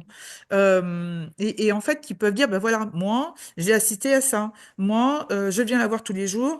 Chaque fois que, je ne sais pas moi, chaque fois qu'elle boit un café, elle a des vomissements, ou elle a des vertiges, ou elle a des aigreurs, ou voilà. Chaque fois qu'elle prend un tel aliment, deux, trois fois, j'ai assisté à tel ou tel événement. Ça peut être ça. D'accord? Voilà. Donc, c'est vraiment, j'insiste là-dessus, hein, c'est vraiment les difficultés au quotidien, qu'elles soient perso ou pro. D'accord? Voilà. Et par rapport à l'élevage, ben, en fait, finalement, ça n'a même pas de rapport, puisque que tu sois éleveur ou pas, bah, de toute façon, ça va être tes difficultés. Donc, par contre, ce que tu peux dire, c'est que si, par exemple, je sais pas moi, tu as des chenils, des enclos, par exemple, bon, et que tu as du chemin à faire, donc pour aller dans ces enclos, même si c'est, je sais pas moi, 20 mètres, 30 mètres, d'accord, et que tu as des difficultés pour marcher, bah, tu vas dire, bah voilà, dans le cadre de mon activité canine ou féline, eh bien, je dois marcher donc pendant tant de mètres, et ça me pose des problèmes parce que, ben, voilà, j'ai mal aux genoux, j'ai des problèmes de hanche, etc. Tu vois l'idée? Oui. Voilà, c'est ça. Mais c'est pas Là, l'élevage en tant que tel. C'est vraiment le fait d'avoir une difficulté pour faire tel ou tel truc. C'est ça qui est là, important. là, Moi, je voulais justement, savoir aussi, Ah, attends. euh, Oui, Nadia, vas-y. là, justement, il faut demander une aide technique Mhm, pour ça. Si, admettons, il y a justement, comme tu viens de dire, Véronique, mhm, il y a des temps de mètres à faire, il mhm, faut demander des aides techniques à la MDPH mhm. Ah dans bah, le très dossier. important. Mhm. ouais, ils vivent avec moi dans mon salon, comme on dit, hein, Oui, mais dans bon, ma tu peux maison. avoir besoin d'aménagement. Tiens, alors, je sais pas, par exemple, tu pourrais avoir besoin d'un truc pour surélever, pour donner à manger à tes chiens, parce que sinon, ou à tes chats, parce que sinon, ça t'oblige à te baisser pour leur mettre leur gamelle par terre. Ça peut être ça, hein. Ouais, Ça paraît d'accord. idiot, hein, mais c'est un truc idiot par excellence. Mais ce que je veux dire, c'est, voilà, ça peut être aussi bête que ça, hein. Non, je voulais savoir, est-ce que mon élevage, mon mari pourrait passer la cassette et que l'élevage, il passe à son nom à lui? Alors, ce serait quoi l'intérêt? C'est ça, en fait. C'est la vraie question, c'est celle-là. Ce serait quoi l'intérêt? C'est quoi? Ce serait quoi le but? Ce serait quoi? L'intérêt, c'est que si un jour je peux plus du tout m'en occuper, après, Hmm. on serait dans l'illégalité. Si je peux plus m'en occuper, je serais obligée d'arrêter. Alors, effectivement, après, il y a la possibilité. Vous êtes mariés, tous les deux? Mariés, mariés? Ok. Oui. Dans ce cas-là, bah, en fait, effectivement, il y a ce qu'on appelle le conjoint collaborateur. Ok. Donc, la possibilité de faire passer le conjoint en conjoint collaborateur, tout en gardant, toi, donc ton autonomie de sirette et compagnie. Et dans ce cas-là, il aurait le droit, effectivement, de s'occuper de tes chiens si, provisoirement ou définitivement, tu pourrais ne plus t'en occuper. Maintenant, si effectivement, à un moment donné, tu pourrais ne plus t'en occuper, il faudrait être sûr que ton mari sera d'accord pour reprendre l'élevage, lui, et s'en Oui. occuper physiquement.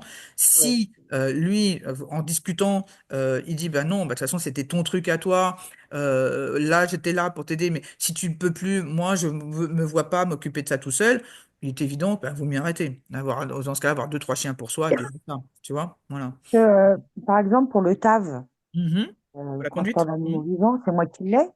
Mhm. Mais la plupart du temps, quand on va chez le veto, c'est lui qui conduit parce que c'est Alors, plus il vaut mieux facile. effectivement qu'il le passe. Là, le TAV, la cassette des TAV, ce serait bien, ne serait-ce que dans la vie de tous les jours. D'accord? Juste Voilà. pour la Donc, vie de tous les jours, quoi. voilà. Donc, au cas où, ben, c'est surtout, en fait, le côté à cassette avec l'absence, c'est plutôt, ben, justement, s'il y a un qui n'est pas là, surtout, c'est pas tellement le fait de ne plus pouvoir s'en occuper, c'est le fait qu'il ne soit pas là. Donc, et donc, qui est la seule personne qui est en présence des animaux, il faut qu'elle ait justement la cassette. Et puis, évidemment, si elle doit les conduire, ben, il faut qu'elle ait le TAV aussi. On est d'accord là-dessus. Mais si tu es là et que tu veilles un petit peu sur tout ce petit monde, tu as encore la tête lucide Oui, et que tu peux encore décider de ça ou de ça, le fait qu'il ait la cassette et le TAV, lui, à côté, bah, c'est bien. Parce qu'évidemment, il va pouvoir s'en occuper et puis surtout, ben, pourquoi pas devenir conjoint collaborateur. On est d'accord là-dessus. Mais c'est vrai que là, il va falloir... je pense que c'est quelque chose qu'il faut que tu comment dire, de voir tous les deux, au fur et à mesure, évidemment, si la maladie progresse, bien sûr, de prendre des décisions, de pas forcément laisser à l'autre la charge, tu vois, de tout ça, sous prétexte on, comment est-ce qu'on dit, de transposer sa passion, tu vois ce que je veux dire, en gros. on l'a tous les deux, la passion, donc c'est Bon, bah, bon. c'est bien, c'est bien, c'est bien. Mais tu vois, dans des cas où souvent, tu en as un seulement qui est vraiment passionné, l'autre subit, souvent. Voilà. Hein, c'est Oui. souvent ça. Ouais, bon. Et que dans ce cas, bah, effectivement, voilà, lui laisser la charge par sentimentalisme ou quoi qu'est-ce, c'est dur. Voilà. Mais par contre, maintenant, si vous êtes impliqués tous les deux, ben ouais, ouais, bien sûr, bien sûr. Mais C'est bon. transférer le siret, non, parce Ouais, que, je peux franchement, le garder. ouais, ouais, il y a pas de... Tant que tu as la tête sur les épaules, tu peux décider. Je Oui, pense que, ouais, ouais, il n'y a pas de souci. Vraiment, il n'y a aucun problème de ce côté-là. Bien oui, sûr. la fibromyalgie, c'est pas là-haut. Ça va. Non, exactement, on est d'accord. Voilà. Donc, donc tant que ça tient de ce côté-là. Après, oui, moi, je te conseille de voir avec la MSA pour le côté conjoint collaborateur. Et puis, par contre, lui faire passer la cassette et TAV, ouais. Ouais, ça, par contre, c'est plus prudent, bien sûr. Ok. Imagine que tu sois obligé d'aller à l'hôpital. Alors, je te le souhaite pas, hein, on est d'accord? Mais tu sois obligé d'aller à l'hôpital pendant une semaine, 15 jours, ben voilà, il va être tout seul pour s'occuper. Pour peu qu'il ait un contrôle à ce moment-là, bon, voilà. D'accord? Donc, il vaut mieux, effectivement, il les aura tous les deux, et comme ça, basta. On est tranquille. Hmm. Ok? Cool. Jacqueline, alors je continue à lire. Donc, c'est bien parce que nous avons écrit toute une prose. Euh, alors, apparemment, ah oui, tu as déposé un dossier MDPH la dernière fois. En septembre 2023, réponse reçue négative. Et comment ça se fait, ça, avec eux? Alors, je me demande si, tu vois, tu es en fibromyalgie aussi, il faut faire attention parce que je pense il faut absolument, dans le cas de la fibromyalgie, s'attacher aux difficultés, c'est-à-dire aux conséquences de la fibromyalgie, et pas la fibromyalgie elle-même. N'aie pas hésité à changer de médecin traitant. Eh oui, évidemment si, si effectivement il n'est pas assez investi, hein, on est d'accord. Hein. Ok. Oui. Le médecin, c'est pas Dieu. Hein. Donc, même si, on va dire, vous avez un médecin que vous connaissez depuis longtemps, si, en regard de la maladie, vous avez l'impression qu'il n'est pas assez à votre écoute, que, il a l'air pas de prendre par-dessus la jambe, mais au contraire, alors moi j'ai eu hein, deux stagiaires comme ça. C'est marrant parce que ça s'est fait à 2, 3 mois d'intervalle. Deux stagiaires différentes, habitant vraiment dans des endroits différents, élevant des rats, même des espèces, je crois, différentes. 2 fois, donc le médecin a dit à chacune de ces personnes, ah, surtout ne vous faites pas reconnaître en niveau RQTH, ça peut vous porter préjudice. Ça, c'est quelque chose d'absolument scandaleux. Voilà. De la part d'un médecin, c'est absolument scandaleux d'entendre des choses pareilles. Voilà. Donc, surtout si vous avez l'impression d'avoir en face de vous quelqu'un qui a un peu cet état d'esprit-là, qui rechigne en fait à noter les difficultés que vous avez, etc., n'hésitez pas à changer de médecin, hein, c'est sûr, hein, bien sûr. Ou aller voir un spécialiste, à la limite, voilà, faire prescrire un rendez-vous chez un spécialiste, quelqu'un qui sera beaucoup plus à même de transcrire, justement, parce que c'est ça hein, dont il s'agit, de transcrire en fait vos difficultés, les vraies, voilà, et pas juste ce que le médecin pense comme ça de l'extérieur. Ok? Tu as raison, Jacqueline, de le souligner. Il ne faut pas hésiter à changer. Hein. On n'est pas, comment dire, scotché au médecin sous prétexte qu'on le connaît, que même si c'est un médecin référent au niveau de la Sécu, ben, ça change hein, au bout d'un moment. Hein. Voilà. Hein. Si ça va pas, on va pas se laisser, comment dire, je ne sais même pas comment dire ça. Euh, on va pas se laisser, même pas intimider. Voilà, on va pas se laisser faire, quoi. Voilà, si ça convient pas, on change. Voilà. Donc, c'est quand même notre vie, notre santé qui est en jeu. Donc, si on sent, en plus, on le ressent au fond de nous, hein, c'est comme nous avec nos chiens par rapport au veto. Hein, on ressent au fond de nous quand il y a quelque chose qui va pas, et quand en face, on n'a pas l'écoute nécessaire, eh bien, faut pas hésiter à changer, quoi. À changer de crèmerie, hein, comme on dit, on disait dans le temps. Hein. C'est ça surtout. D'accord? Ok. Est-ce que quelqu'un d'autre. Alors, attends, quelqu'un qui est en train de discuter. Estelle aussi? Oui, Estelle. Deux conseils. Ah oui, tu m'étonnes. Bah, il passe. Ah ouais, donc pas mal de choses, hein. On est d'accord. Ok. Tac, tac, tac. Ouais. Jacqueline qui me dit, bah, pour les vétos, pareil, hein. C'est sûr. On est d'accord là-dessus. Est-ce que Nadia, Oui. alors Nadia, tiens, dans le cadre, alors pas forcément financière, mais dans le cadre, alors d'un côté, alors pas forcément au niveau de l'élevage, mais du côté aidant, justement, aidant Oui. familial, est-ce que tu as pu, alors déjà, est-ce que tu as un salaire? Parce qu'il faut savoir quand même que quand on est aidant familial, je le disais d'ailleurs au début de cette interview, il y a c'est une vraie activité qui est reconnue en tant que telle. Est-ce que, alors, tu le fais si tu veux, hein, d'accord? Est-ce que Oui. tu veux nous dire combien tu gagnes en tant qu'aidant familial? Qu'est-ce qu'on te verse? Des indemnités, je ne sais pas. Dis-moi. Alors, en tant qu'aidant familial, quand j'avais mon commerce, donc je Mhm, touchais environ 800 euros mhm, par mois. mhm, Donc, ce qui nous fait du environ 3 euros de l'heure. mhm, mhm. Et maintenant que je n'ai plus mon commerce, j'ai 1160 euros par mois. D'accord. Donc, c'est adapté en fait aux revenus du foyer en fait. Oui, D'accord. Ok. oui. D'accord. Bon, donc évidemment, c'est pas un salaire comme on dirait, hein, mais c'est vrai que ce sont des vrais revenus, donc il faut le savoir. Et ça, c'est vrai que c'est bien, hein, parce que pour ceux qui nous écoutent et qui viendront après, ou ceux qui seront en replay derrière, il faut savoir que ben, si les personnes ont un enfant handicapé, et surtout l'enfant, hein, parce que c'est souvent le cas de ce côté-là, mais ça peut être une autre personne, hein, en tout cas. Le statut d'aidant familial est reconnu comme tel. Il y a donc un salaire ou en tout cas, est-ce que tu es imposable d'ailleurs dessus? Est-ce que Oui, tu oui, dois le c'est déclarer? déclaré.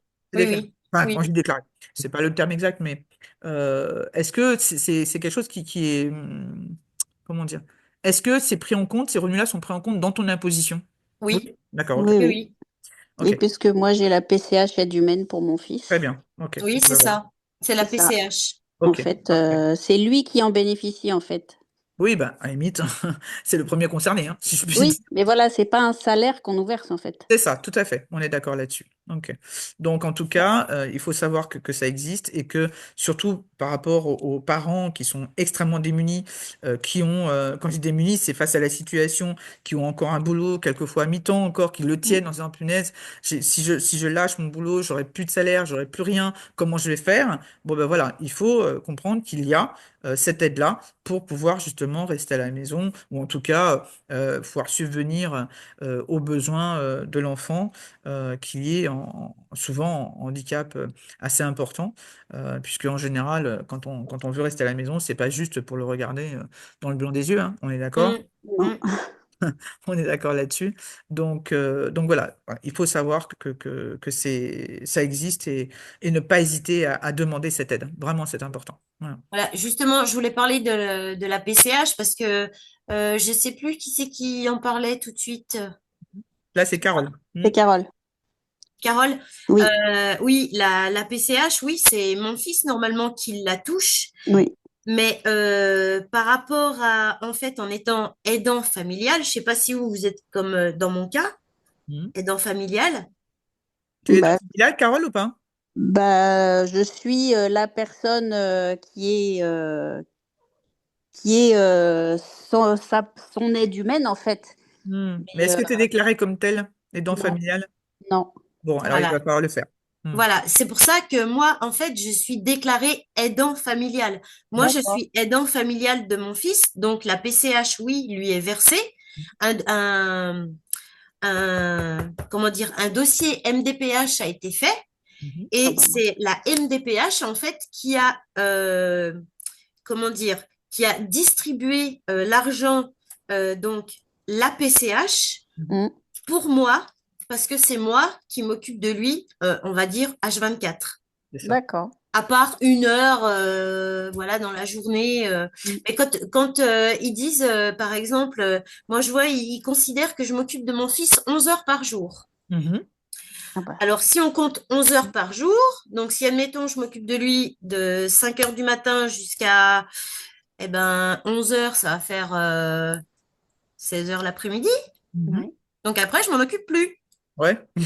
En J'ai gros, la c'est même Voilà. chose avec mon fils autiste qui est 24 heures sur 24 avec moi et eux considèrent que je m'en occupe 4 heures. ouais, effectivement. Donc Les, là, les je Et vois, MDPH Carole, en fait varient, hein. Toutes ces voilà. appréciations-là varient en fonction des départements, hein. c'est ça. Voilà. Parce que moi, je sais que en fait, je suis considérée comme aidant familial pour être avec lui pendant 11 heures, mais je Mm. suis pas avec lui 11 heures, Bah non. 11 heures. Hmm. Je suis beaucoup plus, puisque Bien Bah sûr, oui. comme vous, c'est 24-24, quoi. Bah bien oui. sûr, bien sûr. Voilà. Donc, en tout cas, ne pas hésiter, donc, et à la MDPH et la GFIP aussi pour tout ce qui est aménagement, hein. Mm. Ne pas hésiter à demander les aides, hein, elles sont là. Donc, voilà, après, bon, on demande et on voit ce qui arrive.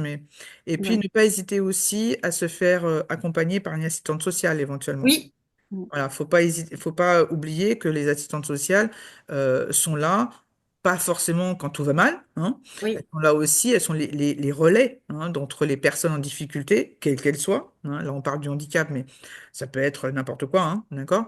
Et justement, les organismes qui aident, que ce soit sur le plan financier, que ce soit sur le plan humain, que ce soit sur le plan matériel, que ce soit, voilà, peu importe quoi.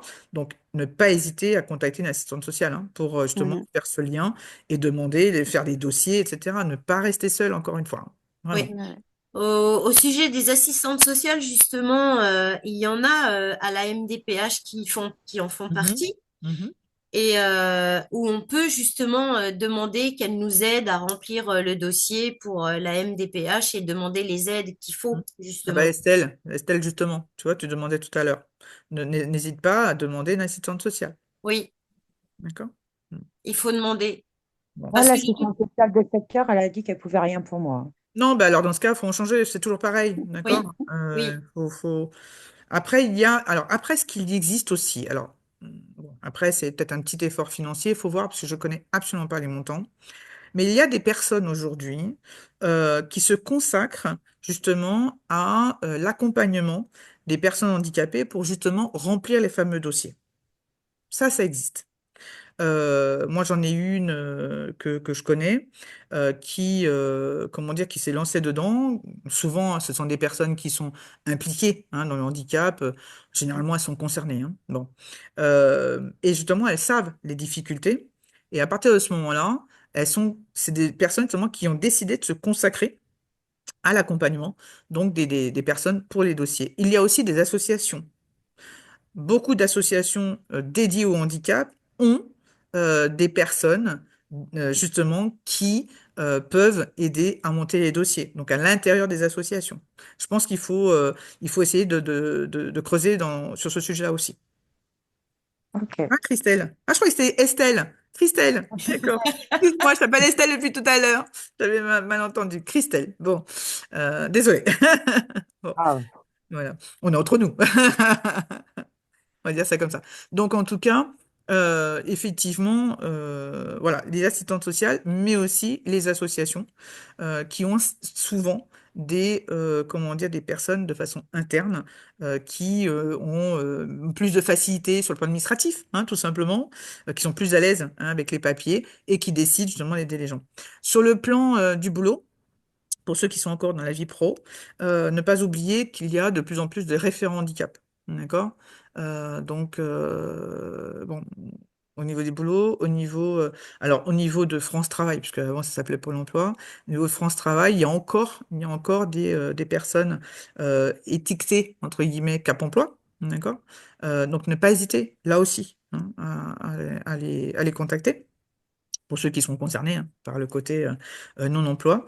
En tout cas, il y a des relais, il y a des organismes pour vous aider, et que vous soyez dans le milieu canin ou félin ou pas. Hein. Je veux dire, peu importe ça. D'accord? C'est vraiment important. Et ne pas rester justement dans son petit coin, parce que justement, c'est le meilleur moyen de sombrer. Hein. Quand je dis sombrer, moi, je sais que j'ai accompagné plusieurs personnes en situation de handicap déclaré pour monter leur entreprise. D'accord? Et c'était des sujets divers et variés.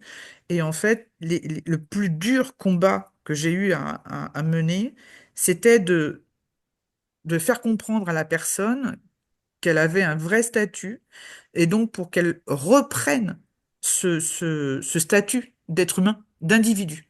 C'était vraiment le parcours le plus long parce que tellement souvent, on dit hein, aux personnes handicapées que, alors si c'est depuis tout petit, on leur dit qu'ils ne feront Mm. jamais rien. Si C'est c'est un ça. accident ou une maladie chronique qui s'est développée avec le temps, que ce soit au dans l'emploi salarié ou soit ailleurs, on rabâche aux oreilles de ces personnes-là que elles ne peuvent pas faire ci, elles ne peuvent pas faire ça que il y a des aides de ci, il y a des aides de ça, et qu'elles doivent s'en contenter. D'accord? Voilà. Et ça, quand il y a des personnes comme ça qui veulent monter un projet ou qui sont dedans et qui ont besoin d'un coup de pouce, eh bien, c'est très, très compliqué sur le plan moral, sur le plan mental, de les faire remettre dans le droit chemin de l'individu. C'est-à-dire de les faire redevenir des individus à part entière. Voilà.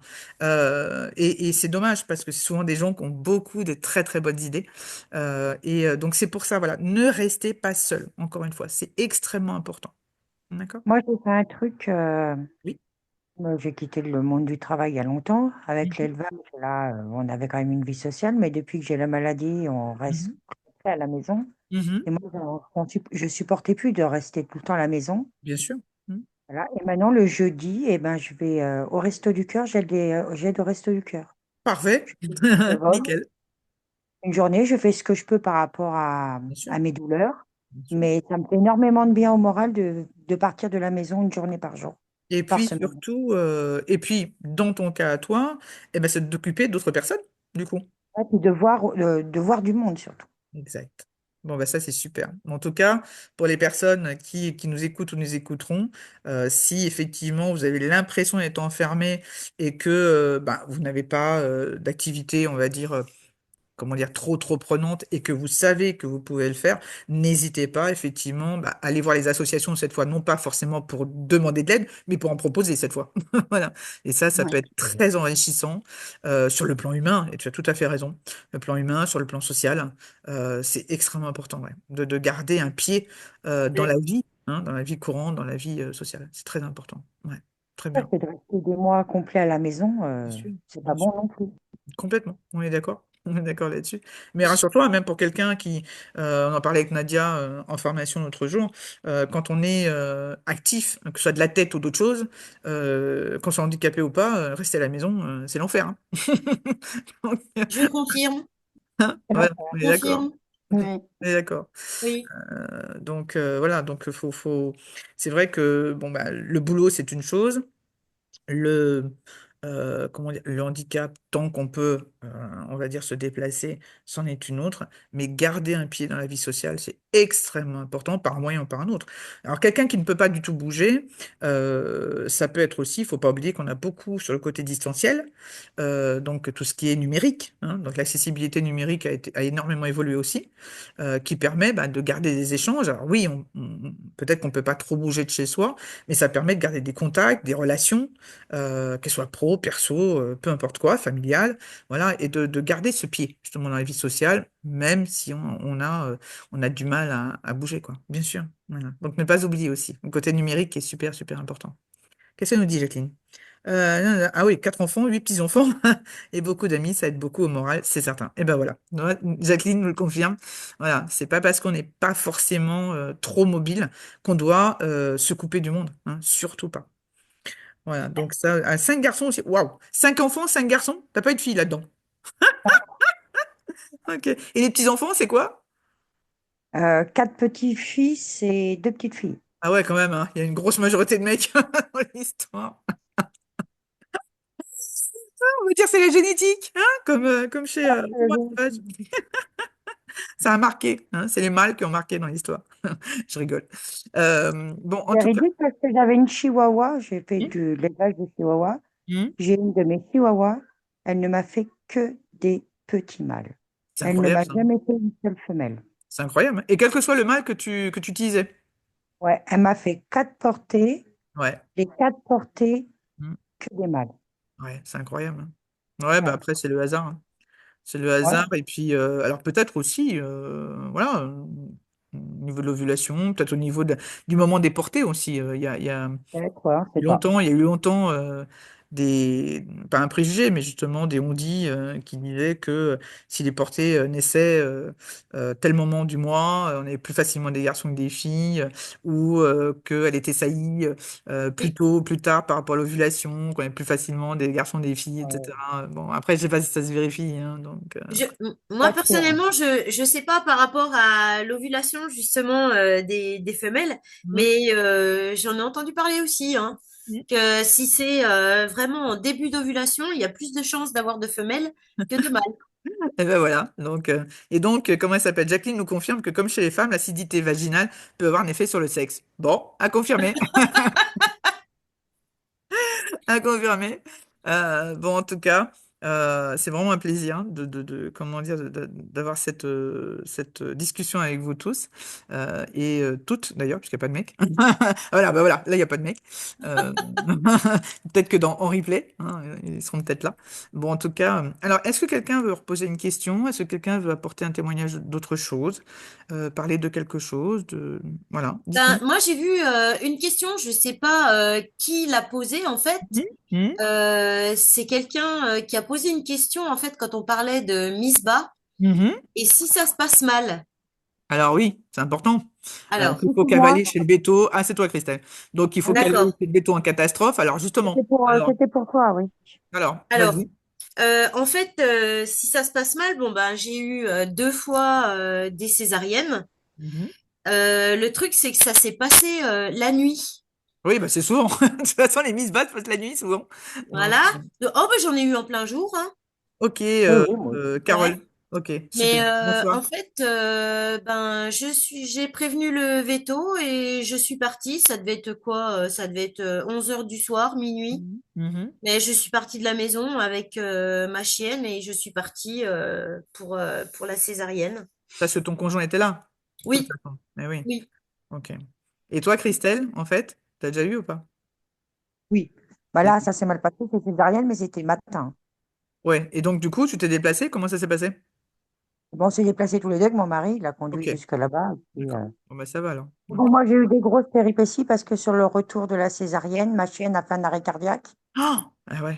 Waouh. J'ai réussi à la réanimer, je l'ai massée, massée, massée. On est revenu chez le vétérinaire Ah et ouais. la vétérinaire l'a pris en charge tout de suite.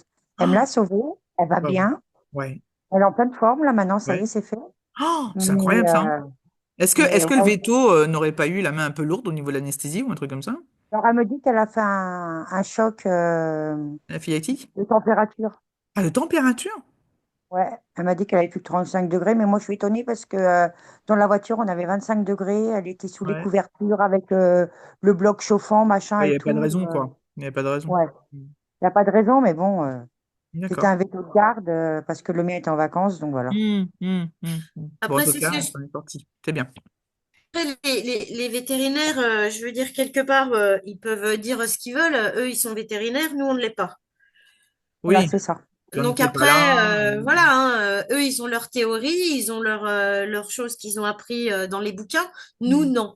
mm. Nous, Voilà, on est c'est sur ça. le terrain. Moi, Mm. je lui fais confiance, bah, voilà, de toute façon, elle n'a pas le choix. Non. La chienne va Après, bien, me l'a sauvée, c'est le voilà, principal. c'est surtout qu'elle s'en est sortie, c'est surtout ça. Mm. Voilà, ouais. En tout cas, effectivement, voilà, tout en étant toi-même en situation de handicap, Christelle, effectivement, tu as dû te déplacer. Bon, heureusement, là aussi, tu avais ton petit conjoint qui a pu t'emmener. On imagine si tu Oui. avais été toute seule. Ah bah, j'aurais été toute seule, c'était foutu, hein. Ouais.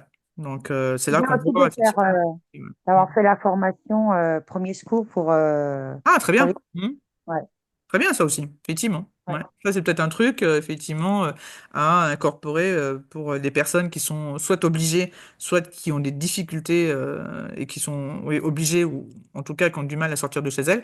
Effectivement, les premiers secours peuvent être importants en attendant peut-être l'arrivée d'un veto, des choses comme ça. Oui.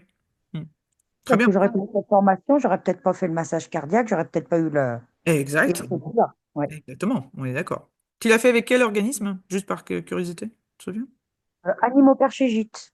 D'accord, je connais pas, c'est pas grave. Mais il y en a beaucoup, hein. Il y en a beaucoup. Comme Ok, ça, tu es bien C'est avancé. une pension, elle fait élevage canin, félin, d'accord. pension, elle a un magasin animalier, elle a une ferme pédagogique, elle Cool. fait Ah bah plein de ouais, effectivement, ouais. formations, elle D'accord. fait des formations, plein de formations, Ok, et très bien. voilà quoi. Et c'est en Eure-et-Loire. Ok, bon, eh ben comme ça, petit coup de pub en passant. Parfait. Voilà. Non, mais Mm. voilà, c'est Non, vrai mais que. c'est bien, t'as raison, t'as raison, t'as Ouais, raison. Il faut recommander des gens quand ils sont bien, t'as raison.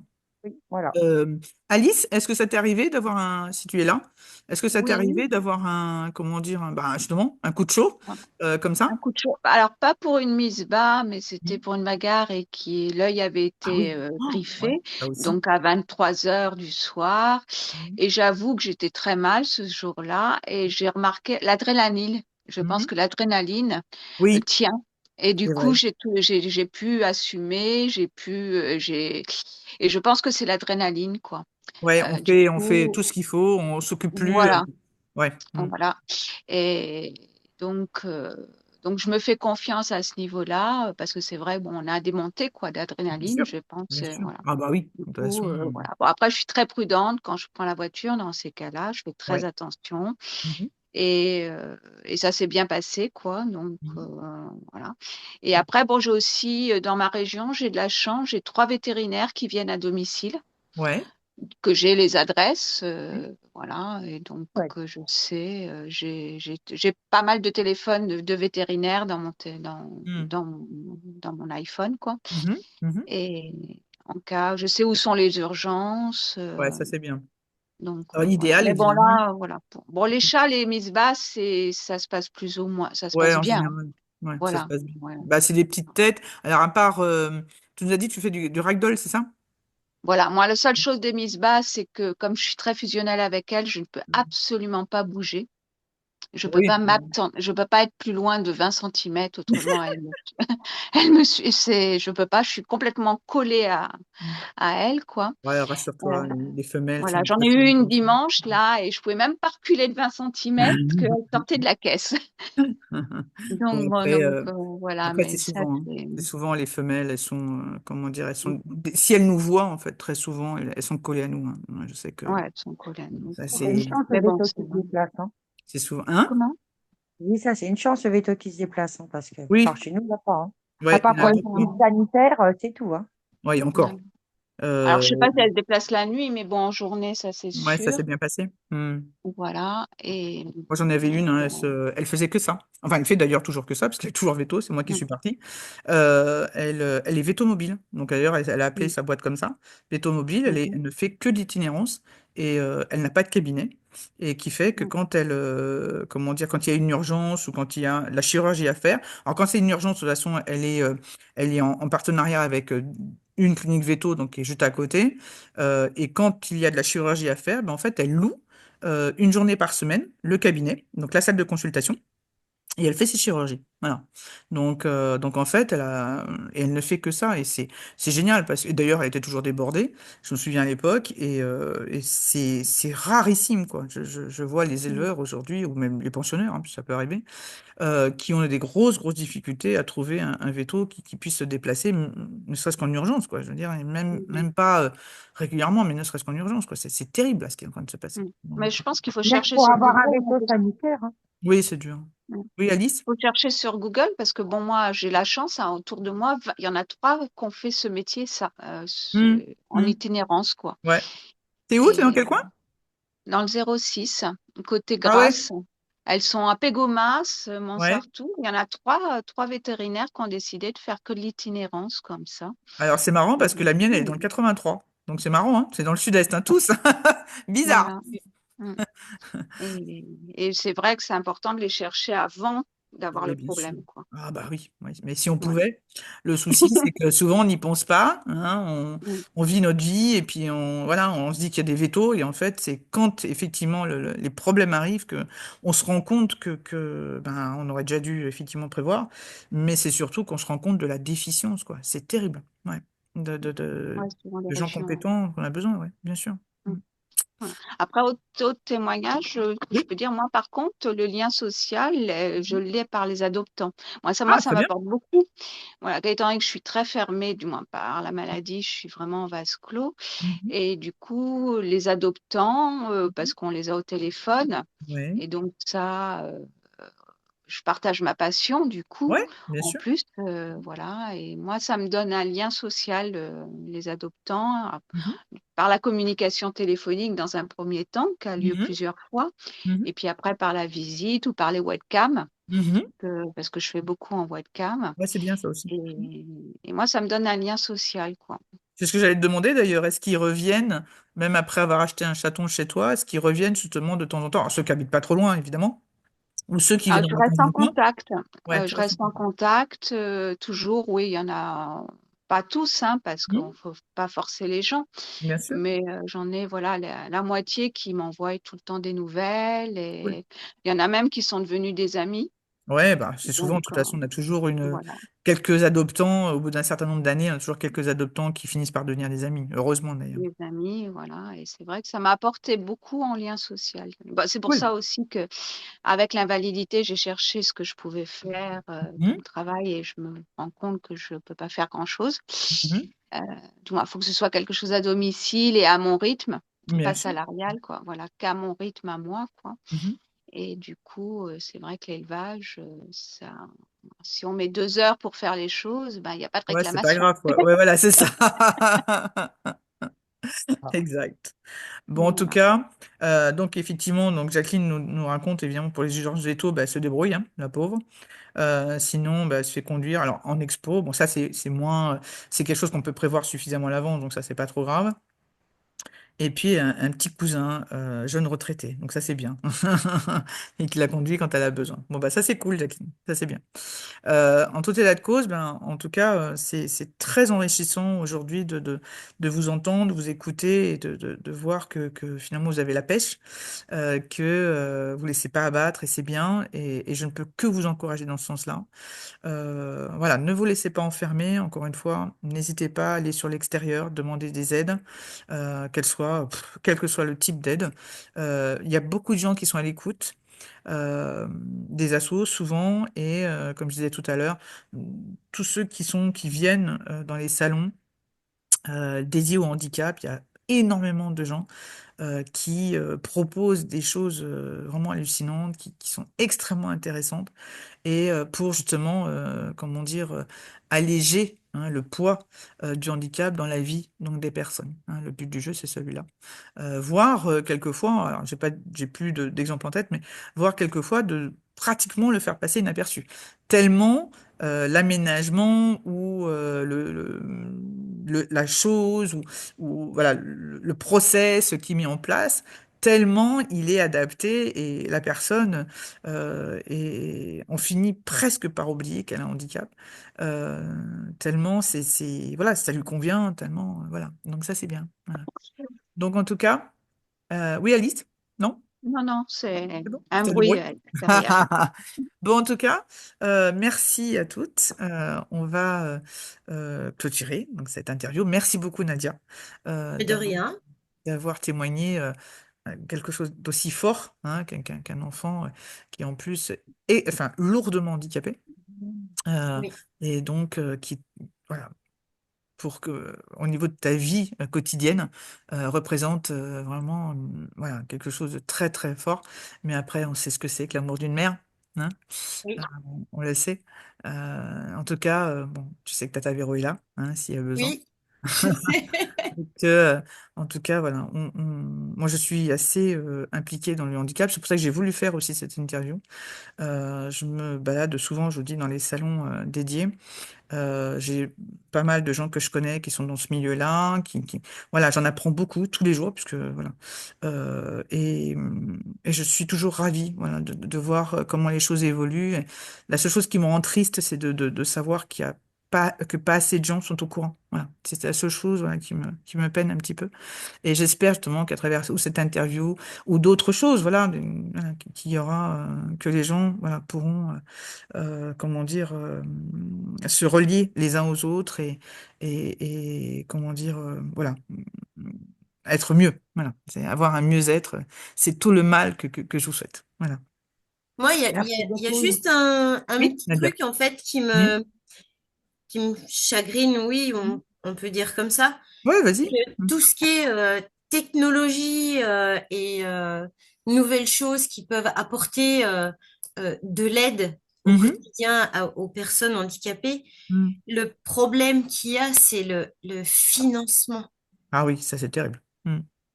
Je, on a pris une orthèse à mon fils avec de l'électrostimulation pour C'est en quoi une fait orthèse? C'est quoi? Explique. Explique une ce que c'est. orthèse. Alors en fait, c'est un dispositif qui se met au niveau de son genou. Mhm. Du moins, c'est une partie au niveau du mollet et au Mhm. niveau de la cuisse. Mhm. Mhm. Et ça lui stimule par électrostimulation, en fait, Mhm. les muscles pour qu'il arrive à relever la jambe Mhm. et faire le pas de la marche. Ok. Le seul problème, c'est que ce matériel-là, rien qu'une orthèse, Mhm. c'est 10 000 euros. Ah, pétard. Ouais, terrible. Mhm. Et il y a déjà, allez, facile 5 ans. Mhm. Oui, donc aujourd'hui, on sait pas trop, ouais. Mhm. Non, j'imagine pas le prix aujourd'hui de tout ce qui est en fait de technologique Mhm. pour les Mhm. personnes handicapées, c'est énormément cher. Je pense qu'il y a beaucoup de personnes où c'est inaccessible. Tout à fait. Après, comme je disais tout à l'heure, il y a pas que la GFIP. Je pense il y a des organismes qui sont là. Le tout, c'est de les trouver, c'est de les chercher, de les trouver. Mm. Pourquoi pas aussi au niveau de la région? Pourquoi pas? Je ne sais pas, d'accord? Mais je pense que à ce niveau-là, quand il y a des vrais besoins comme ça, qui sont super importants pour la santé, je pense il ne faut pas hésiter à taper haut, quoi. Voilà. Il faut pas hésiter à aller à taper à toutes les portes et surtout, bah, pourquoi pas des grosses associations, pourquoi pas des organismes où on sait comment dire, c'est pas que l'argent afflue, c'est pas ça. C'est que on sait qu'ils ont des fonds qui sont dédiés à ça et quand on sait qu'il y a un vrai besoin à ce niveau-là, que vraiment la vie de la personne pourrait être transformée, mais vraiment Ouais. grâce à un type de matériel voilà, précis, je pense qu'il faut, voilà, il faut monter au créneau, quoi. Vraiment. D'accord? Ok? Bien. Faut tenir bon. Ouais. Tout Tenir bon, moi je tiens à dire que les personnes qui sont ici et qui ont un handicap, dont la fibromyalgie, la plupart, je veux dire, elles ont vraiment du courage de faire le métier d'éleveur. Mm.